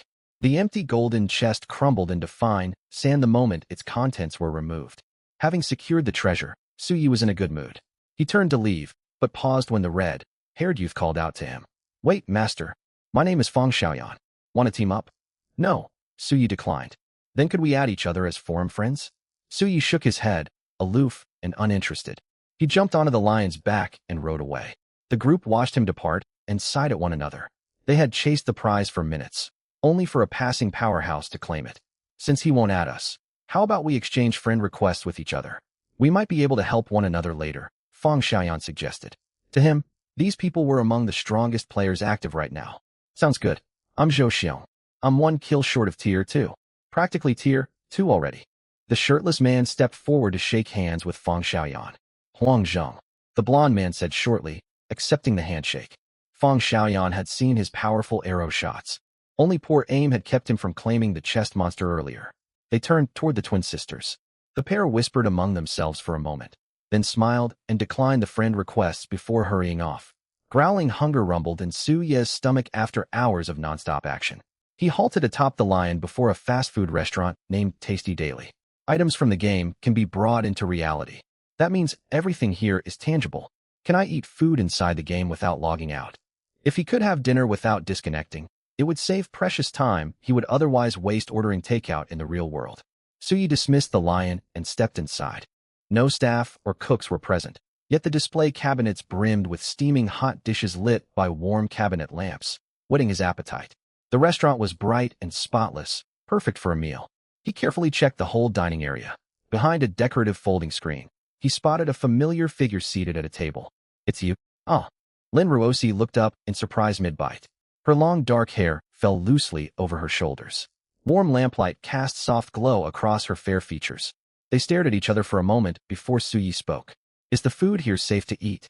Yeah, it tastes really good, she replied. How much have you eaten? Not much, just this. Can we take as much as we want? Sure. The food restocks automatically. Suyi nodded, filled himself a plate, and sat down at a neighboring table. Before he could take a bite, crowds of other players poured into the restaurant, spotting the food spread. Wow, food. Loads of it. Come quick. Is it safe to eat? Relax. The food stall street down the block is packed with people. If it was dangerous, people would already be dead. I never imagined being able to taste real food inside a virtual game. Right, look at this spread. Suyi took off his thunder gauntlets and was about to dig into his meal. He spotted the tall woman at the next table pick up her plate, walk over diagonally across from him, set the dish down, and take a seat. I think we're quite fated to meet. Lin Ruisi pressed her lips together, a faint blush rising on her cheeks. Want to get to know each other? This game is still in its early exploration phase, and having a powerful ally would be a big advantage. My name is Lin Ruisi. What about you? Suyi paused for a moment before answering. Suyi. Oh, that's a nice name. Lin Ruisi smiled warmly. Shuya glanced at her a few times and asked curiously, did you run into any mutated beasts after you left earlier? I sure did. A whole nest of giant spiders. Luckily, I'm more than capable. I took them all out without too much trouble and leveled up to tier 2 before coming here to eat. I see. What about you? Mutated beasts showed up behind the playground. I got lucky, for spawned alongside one. Wow, that's awesome. I'm jealous. Suyi focused on his food. Seeing this, Lin Ruisi lowered her head and continued her dinner as well. Of course, Suyi was doing more than just eating. He had always been used to scrolling on his phone during meals, and now he simply swapped his phone for viewing the contents of his inventory. A translucent inventory panel visible only to him unfolded before his eyes. 2 grade B skills and 1 grade A item. These 3 rewards were what he had just obtained from a high-tier treasure chest. Suyi could not tell if he was lucky or unlucky, but the candle of salvation alone already made the chest worthwhile. It might very well save his life someday. As for the 2 grade B skills, he was unsatisfied and planned to draw more skill crystals, then fuse them later. Just as he prepared to begin, Lin Ruisi beside him spoke up again. I read players on the forum saying everyone transported into the same zone lived close to each other in the real world. That seems right. I haven't seen a single foreign player so far. I entered from Tianhe District, Nebula City, in reality. Where are you from? Suyi blinked in surprise and nodded. Same place. Ooh, Lin Ruisi's eyes widened slightly, and her enthusiasm grew noticeably stronger. What are your plans afterward? No one knows what the realm defense event is. The forum is full of all kinds of guesses. Either way, I want to get stronger as fast as I can before it starts. After dinner, I'm going out to hunt tier 2 zombies and mutated beasts to earn more points. Want to come along? Suyi gave her a strange look and smiled. Are you sure you want to team up with me? Why? Once I get to work, there probably won't be any targets left for you. Lin Ruisi stared at him in shock for nearly 10 seconds. Then she lifted the corners of her mouth into a bright smile. So you're already really strong. But, how do you know how much stronger I've become since we last met? It sounded like she wanted to challenge Suyi. Oh, you want to test your strength against me? Not exactly. Lin Ruisi waved her slender hand, placing the other fist lightly on her hip. Let's pick a spot and compete. We'll see who can slay more Tier 2 zombies. Dare to accept? Sure. What do I get if I win? Then, I owe you a high-tier item. I'll give it to you once I find one. Deal. Same rule applies if I lose. Lin Ruisi resumed eating, yet her gaze kept drifting to the empty air in front of her, as if searching for a suitable competition location. Suyi chuckled to himself. Looks like I'm going to get a free high-tier item. He finished his meal quickly and wiped his mouth. Lin Ruisi was still eating slowly, so he did not rush her. Instead, he opened the game shop and checked his survival points, 276.4. He browsed the gift pack section before returning to the main shop. He had already purchased 2 sets of all 4 attribute growth fruits, and each fruit now cost 300 points. For fruits would cost 120 points. If I buy them, I'll still have over 100 points left. I could get 10 skill summon tickets for a 10 pull and try skill fusion. My attributes will improve, and I might even obtain powerful new skills. Alright, that's what I'll do. Now was the perfect time to spend points growing stronger. There was no benefit to hoarding them. Suyi did not hesitate to spend. Shortly after, he bought 4 attribute growth fruits and 10 skill summon tickets. Remaining survival points, 56.4. He excused himself to use the restroom and consumed the 4 fruits outside the men's washroom. Next, he took out the 10 summon tickets and tore them all at once. 10 gray crystal shards materialized suspended in midair. Suyi frowned and sighed. Ugh, 10 grade E pulls. This is my worst summoning streak yet. He had hoped for at least 1 grade B skill, but reality crushed his expectations. He skimmed over the 10 grade E skills and thought plainly, useless trash. Since the summons turned out poorly, he would put skill fusion on hold for now. Suyi tallied his inventory. Excluding his equipped S23 sword domain of divine might and D12 summon lion, he owned 1 grade A skill summon dragon gate, 2 grade B skills, 1 grade C skill ice barrier, 5 grade D skill materials, 18 grade E skills, 13 grade E skill materials. It was pointless fusing stacks of C, D, and E skills for the minuscule chance of a miracle blessing. He might as well equip Summon Dragon Gate directly. As for those low-tier skills and materials, they're useless to me. If only I could sell them for more survival points. In this game, unwanted items only offered 2 options, discard or sell. Discarding them felt wasteful. Any credits earned from selling would be welcome. He scrolled through the entire player interface, but found no buttons for selling or trading. So you wondered if the game had no player trading system at all. While he found no trading function, he spotted a small button labeled Recycle in the bottom right corner of his inventory. When he tapped it, a brand new interface popped up alongside a brief explanation. Recycle. 1. Players may recycle excess items to earn Apocalypse coins based on item value. 2. Apocalypse coins can be spent in the Apocalypse shop and can only be obtained through recycling. I didn't expect a hidden shop behind the Recycle button in the inventory. The description faded, replaced by the inventory in recycle mode. A small checkbox appeared in the corner of every inventory slot. He could tick multiple items and hit Confirm Recycle to exchange them all. Suyi held off on recycling immediately. First, he opened the Apocalypse shop in the corner to check its stock. To his surprise, the shop had only 3 listings. Grade A skill material times 1. Original 660 Apocalypse coins grade B skill material times 1. Original 1 2012 Apocalypse coins grade C skill material times 1. Original 33 Apocalypse coins. What? Skill materials of specific tiers. The 3 goods instantly caught his attention. A new opportunity had appeared. He might still attempt skill fusion after all. He returned to the recycle screen, ticked all 18 grade E skills, 13 grade E materials, and 5 grade D materials. Confirm recycle. Estimated reward, 41 Apocalypse coins. Confirm recycling? 41. That's rather low.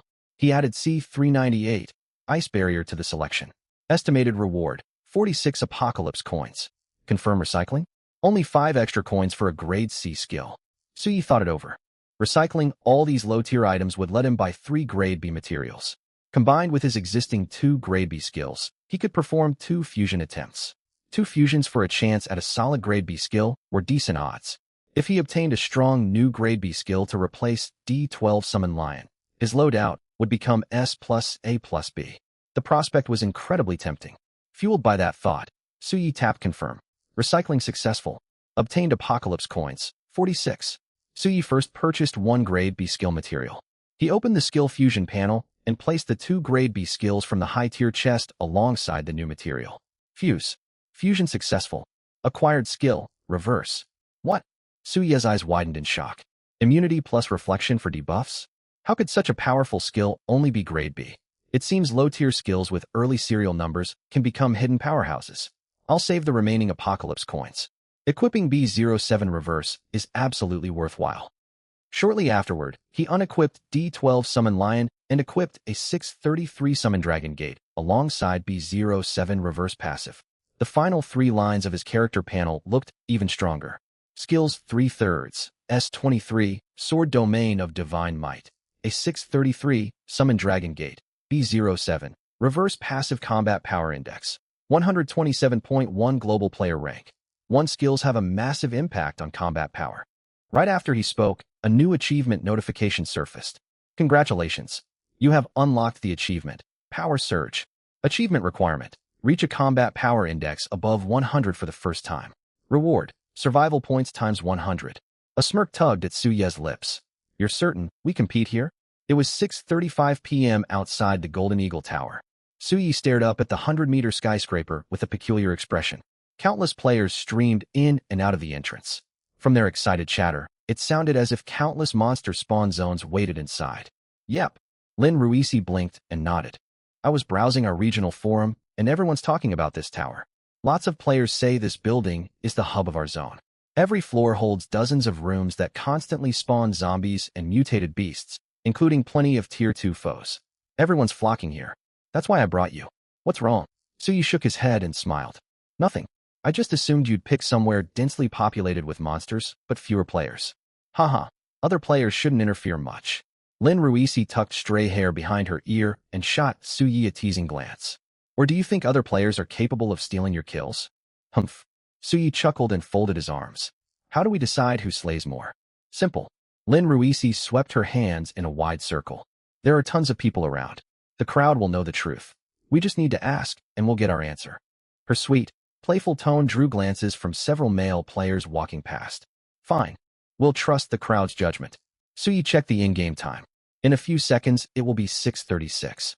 Let's start at 6:36 and finish at 6:56. Agreed. Deal. I'll wait for you right here until 6:56. Seconds slipped by. When the clock struck exactly 6:36, Lin Ruisi smiled at him, then sprinted into the building like a streak of lightning, vanishing in the blink of an eye. Sword Domain of Divine Might. Suye whispered the skill name and advanced forward at a casual pace while activating his domain. In an instant, the entire Golden Eagle Tower was silently enveloped within his sword domain. None of the players or monsters inside sensed a thing. Suye stepped into the ground floor lobby. The moment he closed his eyes, a complete 3D model of the tower unfolded in his mind. He could direct his awareness to any floor, observe the scene, and learn everything happening there. Anything unfolding within the domain was visible to him the instant he chose to look. He could even teleport to the location immediately. This was the first formidable ability granted by Sword Domain of Divine Might. Curious about Lin Ruisi's progress, he focused his perception on her. She seemed to possess an impressive clone skill that generated 4 duplicates to hunt monsters separately. Suye recognized how potent the ability was. For one thing, the clones inherited most, if not all, of her strength. They moved with the same blistering speed and crushing power, smashing most monsters with a single kick. For another, he could not distinguish the original body from the clones in the slightest. Whoa, no wonder she dared challenge me to this kill race. Suye dared not slack off. If he did not go all out, she might well end up with more kills than him. He drew the Sword of Severance from empty space. With a thought, he teleported to the top floor. Leveraging teleportation, sword slashes, and full building perception, he hunted down monsters with incredible efficiency. Lin Ruisi cleared floors starting from the bottom upward. Suye began from the top and worked his way down. Hey, have you guys heard? 2 absolute powerhouses just moved into this building. Yeah, everyone knows already. They're insane. One's fighting his way up from the lower floors, the other's coming down from the top. Are they competing against each other? No one's sure, but both are terrifyingly strong. They've got to be within the top 10,000 of the global player rankings. More than that, I heard some guy ranked around 10,000 try to strike up a conversation with the woman. He didn't even get to finish a sentence before she kicked him to the ground. He never saw it coming. Wait, she attacks other players too. Normally they leave people alone, but get in their way, and all bets are off. Rumors spread rapidly inside and outside the Golden Eagle building about the 2 formidable warriors locked in their impromptu contest. On the 12th floor, within the circular public lobby, Chun Dong and Chun Xia, twin sisters selected for the Spark Initiative and founding members of the Vermilion Bird Squad, stood beside the transparent floor-to-ceiling windows lining the edge of the hall, gazing out at the brilliantly lit gaming metropolis stretching before them. Sister, why didn't you go for that treasure chest monster earlier? Chen Xia frowned. Confusion etched across her gentle features. With our strength, we could have taken it out and claimed the reward before that black-haired man showed up. As identical twins, they shared the same face, physique, and even voice. Many twins dressed differently, so others could tell them apart. But these two preferred letting people struggle to distinguish one from the other. They always wore matching outfits whenever they went out. Right now, both wore dark black dresses embroidered with black roses. Waist-length raven hair carried a faint pleasant scent, and their ruffled hemlines adorned with white blossoms fell to their calves. Noticing her sister's puzzled expression, Qindong let out a quiet sigh. Back then, I wasn't fully convinced by what that red-haired man said. I suspected it might be a trap, so I pulled you away. By the time we realized it really was a treasure chest monster, it was already too late. Chen Xia spread her hands and shook her head. Ugh, I guess it just wasn't meant to be. After a short silence, Chen Xia glanced around the brightly lit 12th floor lobby. A public refreshment area occupied one side, where numerous players rested and chatted. The pair were waiting for someone. Are those people ever going to arrive? They're so slow. If they take much longer, we might as well go fight that strange entity on our own. Patience. Chen Dong glanced at the electronic wall clock, which read 1847. We agreed to meet at 1850. There's still time. Humph. This is all your fault for insisting we come early. Chen Dong had no retort. They were waiting for official liaison staff assigned to them by the government. These liaisons would supply critical intelligence and act as intermediaries between the Spark Initiative candidates and national authorities. With such backing, their growth trajectory would undoubtedly turn countless players envious. They're almost here. An exclamation from a nearby player drew both sisters' attention. The one coming up has reached the 10th floor. The one descending has pushed even further down. Really? That's fast. Looks like the one coming down is stronger. Obviously, you saw the mountains of monsters clogging the corridors and hallways on the 15th floor. She wiped them all out in a dozen seconds without a single hesitation. The one climbing upward is at a disadvantage. He doesn't have area attacks and has to take enemies on one by one. Players obsessed with the spectacle shared updates constantly on the regional forum, with several even posting live progress reports. As the two feared warriors drew closer to one another, onlookers on the 12th floor grew increasingly excited. Did the two know each other? Would they end up clashing? Chen Dong turned away, uninterested in the heated gossip. But Chen Xia had already slipped into the crowd, bombarding people with questions to learn more. What's going on here? What's all the commotion about? Have I missed any big news around our zone? She soon darted back to her sister, eyes sparkling with excitement after gathering information. Sister, huge news. The person everyone's talking about, the one who teleports and slashes with sword energy, is almost certainly that black-haired man who got to the treasure chest monster ahead of us. He didn't steal it from us. Don't phrase it like that. Chen Dong corrected helplessly. Details. Chen Xia clenched her fists in front of her chest, thoroughly energized. Sister, let's challenge him. I'm dying to fight someone this powerful. No, absolutely not. Chen Dong paled in alarm and grabbed her sister's hands to hold her back. We can't beat him. Even if we somehow manage to win, there's nothing to gain, only unnecessary risk. That's the height of foolishness. It's not pointless. Fighting strong opponents lets us gain vital combat experience. We're part of the Vermilion Bird Squad, after all. We're meant to become some of the strongest players eventually. The future can wait. Right now, we need to focus on steady, gradual growth. Chen Xia looked disappointed, but her spirits quickly lifted again. Her eyes lit up with a new idea. What if we invite him to team up against that strange entity? Those creatures in room 1207 are probably too tough for just the two of us. Oh, so you admit it? Who was ready to charge in alone a moment ago? Chen Dong poked her sister's forehead.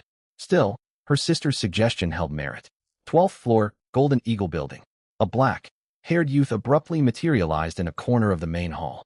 None of the surrounding players realized the warrior everyone was discussing had arrived right beside them. I made it here first, it seems.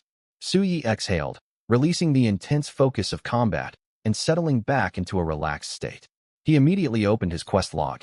Current quest progress: second, order zombies. 106 200 second, order mutated beasts. 5 out of 10 second, order wraiths. 0/1. During his sweep of the tower, most enemies he encountered were first order, yet he noticed second order monsters appearing more and more frequently. If his guess held true, from the moment Doom Online launched, every monster grew steadily stronger over time. Once they crossed a certain threshold, they automatically advanced to higher tiers. First order, second order, third order. If players failed to improve quickly enough to match the monster's rising strength, they would face endless despair. No enemies they could defeat. Stalled quest progress. No chance to level up. Forced to sneak and hide everywhere, perpetually fearing being hunted by monsters. At that point, the game truly would become a full-scale apocalypse survival nightmare. Ugh. If other players don't hurry into the building soon, there won't be any first-order zombies left for them to hunt. Suyi shook his head with a quiet sigh. He closed the quest interface and glanced at the wall clock. 1849. He quickly calculated. It had taken roughly 13 minutes, averaging 1 minute per floor. A little slower than planned, but the haul was decent. Beyond advancing his quest objectives, clearing the tower had rewarded him with a valuable rare item. Evolution Gem Rare Effect may be used on any counterfeit C, grade, or lower equipment or item to transform it into genuine gear. Uses remaining, January 1st. Description: they're not shoddy fakes, they just haven't met someone who can unlock their true potential. The Evolution Gem could upgrade his fake Thunder Gloves. He had been too busy fighting to stop and use it earlier. Now that he had a moment, he removed the counterfeit gloves and activated the gem upon them. No complicated instructions were provided, but direct contact was all it required. Within mere seconds, his Thunder Gloves transformed into authentic equipment. Thunder Gloves B, Great Effect, Agility plus 30. Can actively summon lightning to launch attacks. Equipment requirement: Agility greater than or equal to 20. Description: can you hear the thunder rumbling? Not bad. Even gear with solid growth potential would only reach 30 attribute points at third order. This single B grade piece delivers that stat boost plus an extra active ability. The status panel faded away. Suyi smoothly slipped the silver, white gloves, crackling with faint, deep, blue electricity, back onto his hands. Only then did nearby players begin to notice him. Their gazes locked onto the gloves first. The crackling lightning effect marked it as obviously high-tier equipment. That glove looks awesome. Wait a minute, doesn't he match the description of the powerhouse from the videos? The footage was blurry, but aside from lacking a black sword, he fits every detail. That's him. More and more players turned to stare at Suyi, a mix of awe and curiosity in their eyes. They wondered what the legendary warrior looked like and what other gear he carried. Still, no one dared step forward to strike up a conversation. Who knew if a casual approach would get them struck down? Lin Ruosi's familiar voice sounded from behind him. I didn't spot you at all. I thought you fell behind, so I slowed my pace a little. How are you already here? She circled around to stand beside him, genuine surprise shining in her eyes. You slowed down. Suyi smiled faintly. I've cleared all the floors above. I've been waiting here for a while. Lin Ruosi's eyes widened, her mouth falling open. After a moment, she shrugged her shoulders. This building has 25 floors total. I cleared 11, you cleared 13. I guess that means you got more kills. All right, I concede defeat. Heh, I thought we were letting the crowd judge the outcome. That's only needed if it's a close call. The result's obvious now. As she spoke, Lin Ruosi pulled an item from her backpack, held it in her palm, and held it out toward him. It's a shame. I stumbled on this earlier, but it seems it was never meant for me. Suyi, along with multiple pairs of nearby eyes, fixed on her pale, clenched hand. She slowly unfurled her fingers. Pure golden light spilled out from between them, and a tiny golden crystal hovered above her open palm. A golden crystal. That's an A-tier skill. Before Suyi could react, several nearby players shouted in shock. Whoa, this is the life of top-tier players. He's just being handed an A-grade skill. It's my first time seeing a golden crystal in person. I've only seen screenshots posted on the forums before. I'm so jealous. Suyi reached out and took the crystal, its information appearing instantly. A 10, Mutated Soul Beast Tamer Ability Description. You may subdue monsters to become your soul beast's maximum of 2. Summoning consumes a small amount of stamina, with no duration limit. While your soul beasts are active, all damage you receive will be absorbed by them first. Mutated? Suyi knew Skill Fusion had an extremely low chance of producing mutated variants, but he had never expected skills found through exploration could mutate as well. You really found this just now? Yep. Lin Ruosi planted her hands on her hips. Why else would I have it? You think I went out of my way to craft a skill just to give it to you? Fair enough. Pretty great skill, right? If I didn't prefer fighting with my own 2 hands, I'd never give this up. Suyi stored the golden crystal in his backpack and mentally compared it with a 633 Summon Dragon Gate. Summon Dragon Gate called forth 3 giant dragons and offered no other bonuses. Soul Beast Tamer let him capture 2 monsters as companions, and more importantly, those beasts could shield him from harm. All things considered, Soul Beast Tamer was far superior. Having reached that conclusion, Suyi made his decision.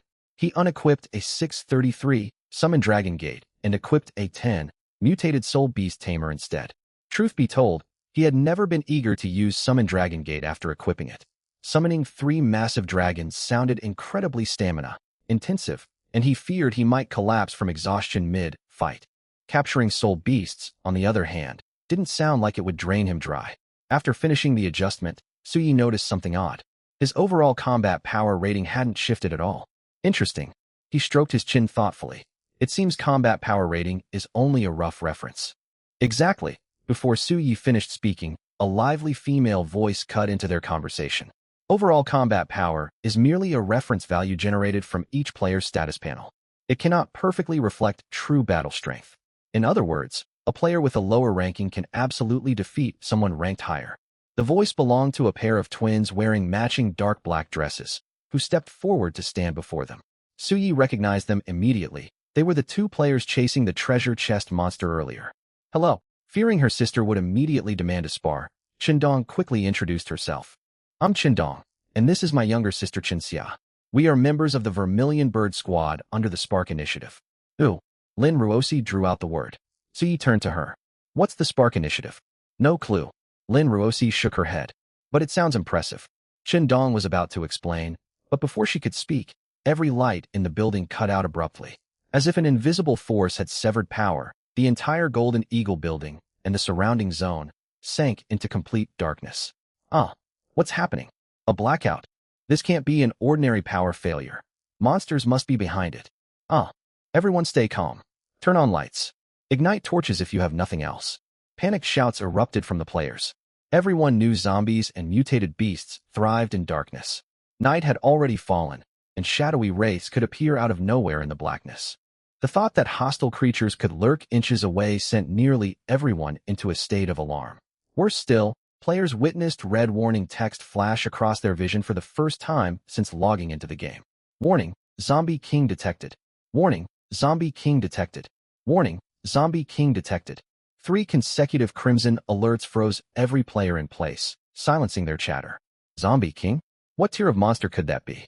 Where was it appearing? As countless players stared ahead in uncertainty, a deafening crash boomed in the distance. The thunderous noise echoed sharply through the dark, quiet city, compelling everyone to turn toward its source. 12th floor, Golden Eagle building. Dim moonlight filtered through the floor to ceiling windows. Once their eyes adjusted to the gloom, players crowded beside the glass, peering toward the origin of the sound. The faint moonlight illuminated stretches of the city. Most details remained obscured, yet they could confirm the source of the crash was still out of sight. A Zombie King, just the name sounds terrifying, someone murmured quietly in the crowd. Suyi hung back slightly, standing behind the others, gazing toward the side of the building. His sword domain only extended 100 meters, and he could sense no threats entering its range yet. A finger nudged his arm from the shadows. He turned to see Lin Ruosi. Hey, have you noticed something missing in this game so far? What do you mean? Boss monsters. Lin Ruosi lowered her voice. Even without seeing her expression clearly, Suyi could picture her wide-eyed, earnest look. Fighting bosses is standard for any game. We haven't encountered a proper major boss yet. This Zombie King is almost certainly exactly that kind of enemy. Her tone carried complete certainty. Suyi saw the logic in her words and nodded gently. Lin Ruosi smiled. So, should we try to engage it later? Engage it? Suyi frowned. The system had sent 3 urgent warnings. Whatever the Zombie King was, it would not be easy prey. He shook his head firmly. No, I want to observe the situation first. All right, caution makes sense. I agree. Lin Ruosi stepped to the window, standing on tiptoes as she strained to look out into the night. Boom. Another dull crash echoed, much closer this time. Many players could make out the sound more clearly. It resembled heavy footsteps. But what kind of creature could produce such weighty impacts? Boom. Curiosity drove Suyi forward until he stood beside Lin Ruosi. He craned his neck to peer toward the far end of the window view. Nothing appeared against the black night sky. Moonlight washed over the city. Distant screams from other players drifted faintly on the wind. Boom. At that moment, every person standing by the windows froze, their eyes widening. A colossal figure stepped into view. It stood as tall as the 13th and 14th floors combined. Its skin bore the pale gray hue of decayed flesh, resembling a massive wax statue. Its eye sockets were two enormous hollow cavities leaking thick, murky blood. Streams of blood carved two horrifying trails down its face. Drop by enormous drop, the blood plummeted toward the ground, each droplet nearly the size of a truck. Steam billowed upward where they struck the pavement, and strange mutated beasts seemed to spawn from within the splatters. The giant bore no markers of gender, lacking any distinguishing features, and wore no garments. It strode forward on plaster, like colossal legs, traveling from east to west. It was merely passing by. Behind the full-length panoramic windows on the 12th floor, many people trembled in terror, dropping to their hands and knees, desperate to crawl away. Any moment now, the waxwork giant would walk past the Golden Eagle Tower. Worse still, the horizontal level of its massive eyes lined up almost perfectly with the 12th floor. If it tilted its head or drew even slightly closer, the entire hall on this floor might fall into its line of sight through the glass. Boom. The Corpse King giant drew nearer. It could reach out and brush against the edge of the tower with a single lift of its hand. Suyi dared not underestimate the threat. He hastily deactivated Sword Domain of Divine Might, grabbed the stunned Lin Ruosi, and rushed to a doorway along the edge of the hall. He pushed the door open to take shelter inside, only for frigid, icy wind to surge straight into their faces. Within that bitter gust, Suyi stared in shock. The room was lined with windows, all thrown wide open for some unknown reason. The wind cut into his bones. The Corpse King's massive bloodshot eyes felt terrifyingly close, just outside the building. He could even catch faint whiffs of blood in the air.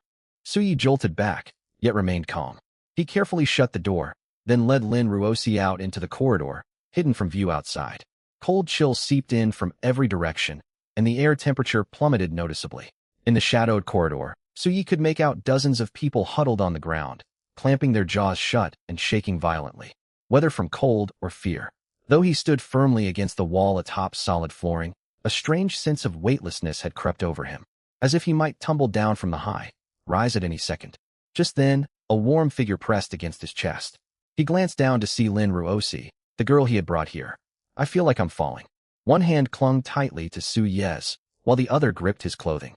She tilted her head up and whispered softly, "It's the Corpse King's ability, I think.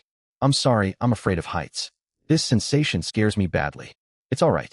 Suyi hesitated briefly before lifting his free hand and gently patting her back. A part of him longed to step outside and confront the giant, yet reason held him back from reckless action. He knew nothing of its tier or its powers. Silence hung heavy all around. Only the giant's thunderous footsteps echoed through the darkened city. The sound slowly faded into the distance, until, abruptly, the footsteps vanished entirely. Then click. It was as if every circuit in the city had been restored all at once. In an instant, lights blazed to life across the metropolis. The sudden brightness stung players' eyes, grown accustomed to the dark. Yet relief and a surge of gratitude for surviving washed over them immediately. The city lights are back on. I don't see the Corpse King anymore. Did it disappear? What just happened? Was it truly just passing through? That monster is horrifying. How could players at this stage ever fight something like that? Even as a boss, it's far too overpowered. So the blackout earlier was caused by the Corpse King? I wonder which district it's heading to now.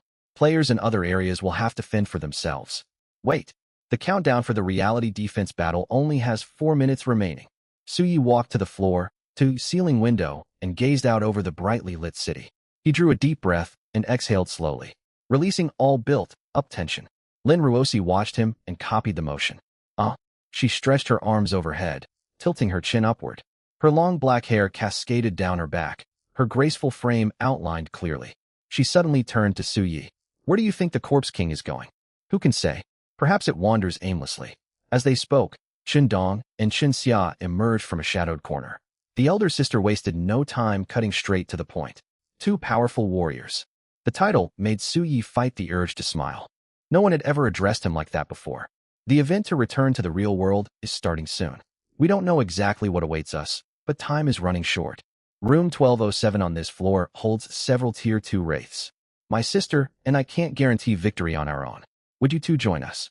Tier 2 wraiths? Surprise flickered across Suyi's face.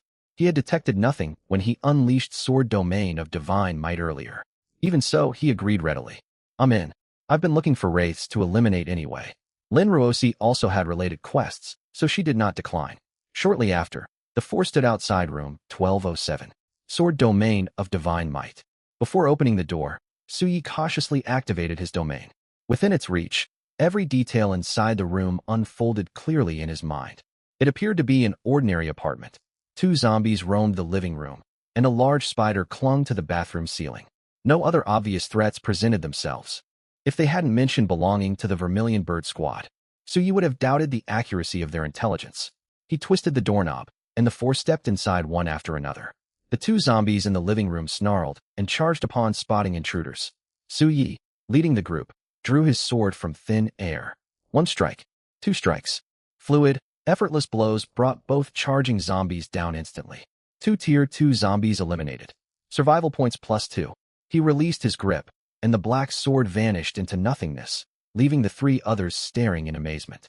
You're incredibly skilled, Chen Dong offered polite praise. Wow, I knew you wielded a sword. Chen Xia bounded excitedly to Su Ye's side, fighting spirit blazing in her eyes. How far can your sword energy stretch? Could you eventually slice a mountain in half with 1 strike? Can you? Want to spar right now? I'm pretty strong too.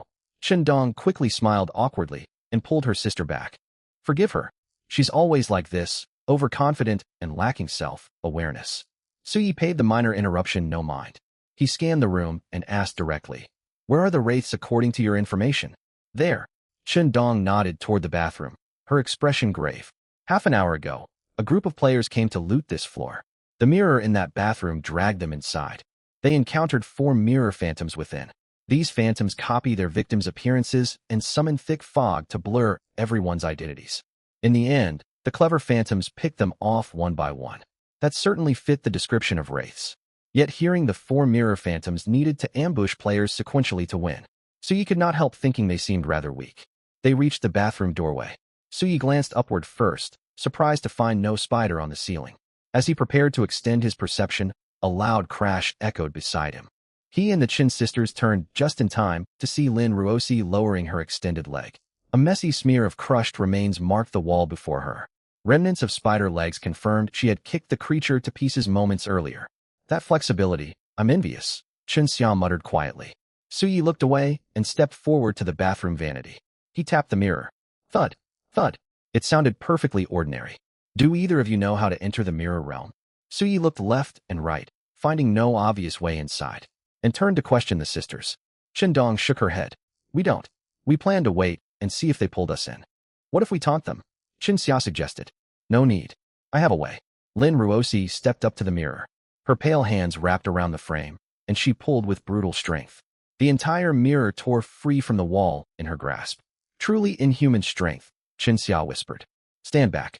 The 3 only retreated a meter or 2 at first, but when Lin Ruosi lifted the mirror high, ready to smash it down, they scrambled all the way to the wall. Crash.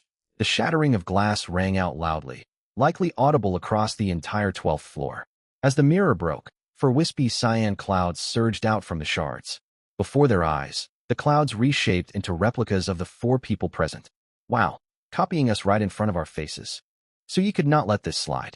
In the blink of an eye, he drew the slaying divine's sword from the void. Yet before he could charge forward, the phantom shaped like himself gripped an identical black sword. Even its posture mirrored his own perfectly. It was as if he faced his own reflection. The other 3 met matching copies, each reacting differently. I can only hold off my duplicate, Lin Ruosi said solemnly. Only she knew her true power. If the copy possessed equal stats and abilities, what do we do? Chen Dong grew flustered and instinctively looked to Suyi. I never imagined fighting my own mirror copy. This ought to be thrilling. Chen Xia's eyes lit up, ready to strike at any moment. Suyi stared at the black sword in his phantom's hand. After a brief pause, he smirked. No. He lunged straight toward his identical copy. The phantom mirrored every motion, rushing toward him as if reflected in glass. I refuse to believe. Swoosh. Suyi and the phantom's blades sliced across each other's necks simultaneously. A mere Tier 2 wraith cannot wield perfect replication power. As his voice faded, the phantom dissolved into thin air. 1 Tier 2 wraith eliminated. Survival points +3, just as Suyi suspected. The Tier 2 Mirror Phantom could only mimic appearances on the surface. It could not replicate true attributes or abilities. Watching him defeat his copy so easily, the others cast aside hesitation and unleashed their attacks.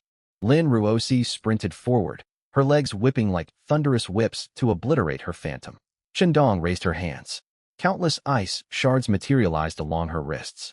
With a gentle push, the sharp projectiles streaked forth, piercing her duplicate. Xia fought in a straightforward, brutal fashion. She threw a single punch, surging scarlet flames erupting around her arms.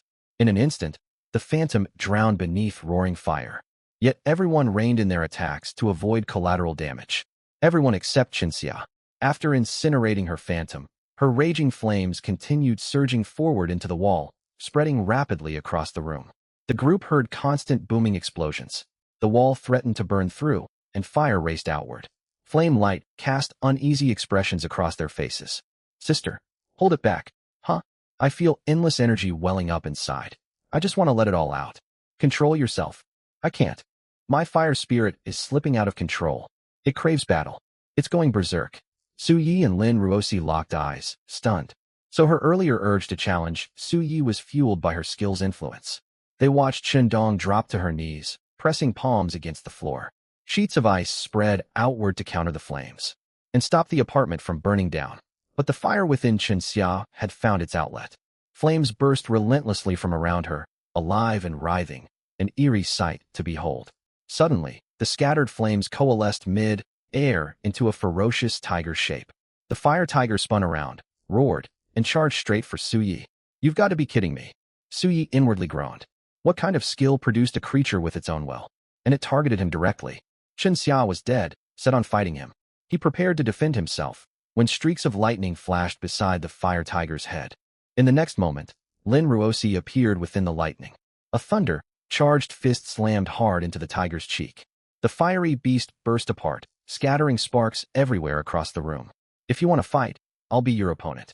Her voice turned cold as she stood with her back to him. Her aura shifted completely from before. Gone was her usual playfulness. She moved like a seasoned assassin, focused solely on her objective. Flash. Amid crackling lightning, Lin Ruosi grabbed the power, unstable Xia, crashed through the window, and leaped out from the tower. She moved with incredible speed. Ah! Su Yi froze. They were 12 stories up. Could they fly? Sister. Dong cried out in alarm. Both rushed to the window. All they saw was dust swirling far below. Everything unfolded far too quickly, leaving Su Yi dazed. He turned to the pale Dong beside him. They should be fine. My friend wouldn't act recklessly. Besides, permanent death isn't possible here. Players can revive. The reminder snapped Dong back to her senses as a player. She visibly relaxed. Yet as tension eased, she realized she had drained massive stamina while containing the fire earlier. Her body swayed, nearly collapsing. So you caught her just in time. Are you alright? I'm sorry, I've exhausted too much stamina. That's to be expected. Advanced skills in this game are meant for higher-tier players. We drain ourselves quickly using them while still low-ranked. Su Yi supported her away from the broken window and into the living room, seating her on the sofa. I'm truly sorry, Dong whispered weakly. Su Yi heard genuine remorse in her tone. What for? I'm the opposite of my sister. When her stamina peaks, the fire spirit risks rampaging. With me, it happens when I grow weak. Su Yi understood before she elaborated. Layers of pale frost crept across Dong's features. He stepped backward several paces. Before him, bitter winds swirled as a humanoid figure forged almost entirely from ice slowly rose to its feet. Countdown, 1 minute 30 seconds. Notifications for the reality defense battle popped up more and more frequently. From alerts every 10 minutes, they now flashed every 30 seconds. Su Yi had no clue what would happen once the countdown reached 0. Right now, all his attention rested on the icy figure before him. Her black hair transformed into floating shards of ice. Her dark dress reconfigured into pale blue ice fabric. Limbs and torso fully crystallized, turning her into a true ice being. Her eyes glowed icy blue, as if holding a frigid frozen realm within. No wonder she kept apologizing. Su Yi drew the slaying divine's sword from the void, shaking his head helplessly. You two sisters are quite extraordinary. He faced the ice, possessed Dong. One loses control when brimming with energy, the other when depleted. Fire and ice, matching your names perfectly. As he spoke, ice, Dong lifted a hand. Sharp wind blades several meters tall erupted from the ground, surging toward him with overwhelming momentum. Wind blades? One of Qindong's other abilities. Su Yi teleported out of the way and voiced his confusion. The ice figure offered no reply. Seeing him evade, she stamped her foot. Ice spread rapidly across floors and walls, threatening to freeze the entire room solid. Trapped with nowhere left to dodge, Su Yi smiled and readied himself to fight. Before he could make a move, an explosion boomed off to the side. Boom. Su Yi instinctively turned. Through billowing smoke, a heavy-set middle-aged woman in faded floral garments burst into the room. Donger, stop this at once. Her roar boomed like a lioness, halting both combatants. Dongo. Surprise crossed Su Ye's mind. Was this Qindong and Qinxia's mother? He never imagined fighting an opponent only for their supposed parent to rush in and break up the battle. He stood momentarily stunned. He watched Ice, Qindong's form, falter. She collapsed to the ground, trembling violently as two consciousnesses fought for control of her body. Donger, wake up. Snap out of it. The woman strode effortlessly across the icy surface, reaching Qindong and shaking her fiercely. Her strength was immense, jostling the girl's small frame violently. A black, cloaked woman stepped forward from the haze. Her gaze swept slowly over the ice covering the room, assessing its destructive power. She paused briefly at the shattered window, then glanced at the trembling Qindong before walking straight towards Su Yi. My apologies for the disturbance. The black, cloaked woman smiled politely. Auntie and I are new teammates assigned to the sisters. Our leadership briefed us about their condition, and we will handle this. Teammates? Su Yi lowered his sword and nodded toward the older woman. So she isn't their mother? No, the woman shook her head concisely. That appearance is an ability of hers. That is exactly why she was assigned to this mission. A sudden noise came from behind. Su Yi turned to see Lin Ruosi climbing back through the broken window, carrying an unconscious Qinxia. Honestly, Lin Ruosi tossed Qinxia lightly onto the sofa, then walked over to Su Yi, hands on her hips, sighing. Neither of them is overwhelmingly strong, yet they keep stirring up trouble. I'm never teaming up with them again. Nothing but distractions. Su Yi nodded in agreement. Lin Ruosi soon noticed the frozen room and glanced towards Su Yi with a questioning look. Her older sister lost control too. Su Yi nodded toward Qindong. Lin Ruosi frowned and huffed. Good thing I didn't see it. Otherwise I would have subdued her as well and taught both of them a lesson so they don't act recklessly again. The black, cloaked woman checked Qinxia's condition, then walked over to Lin Ruosi, smiling barely containing excitement. Hello, I'm Wang Yuran from the Vermilion Bird Squad. We're actively recruiting new members. Would you consider joining us? Lin Ruosi blinked innocently. She abruptly turned to Su Yi. What do you think? She's asking you, not me. Would you join? Not a chance. Traveling alone is far more freeing. I see. Lin Ruosi turned and declined Wang Yuran. No thank you. I'm not interested. After speaking, she glanced at Qindong, who was slowly regaining her normal form, and nudged Su Yi with her elbow. I managed to subdue her sister. Why didn't you handle the elder one? I never got the chance to strike. Ah, that makes sense. Hearing their exchange, Wang Yuran's eyes flickered. She turned to study the young man she had barely noticed until now. Yet all she saw was his retreating back. The real world. Tianhe District, Nebula City. Su Yi returned from the game.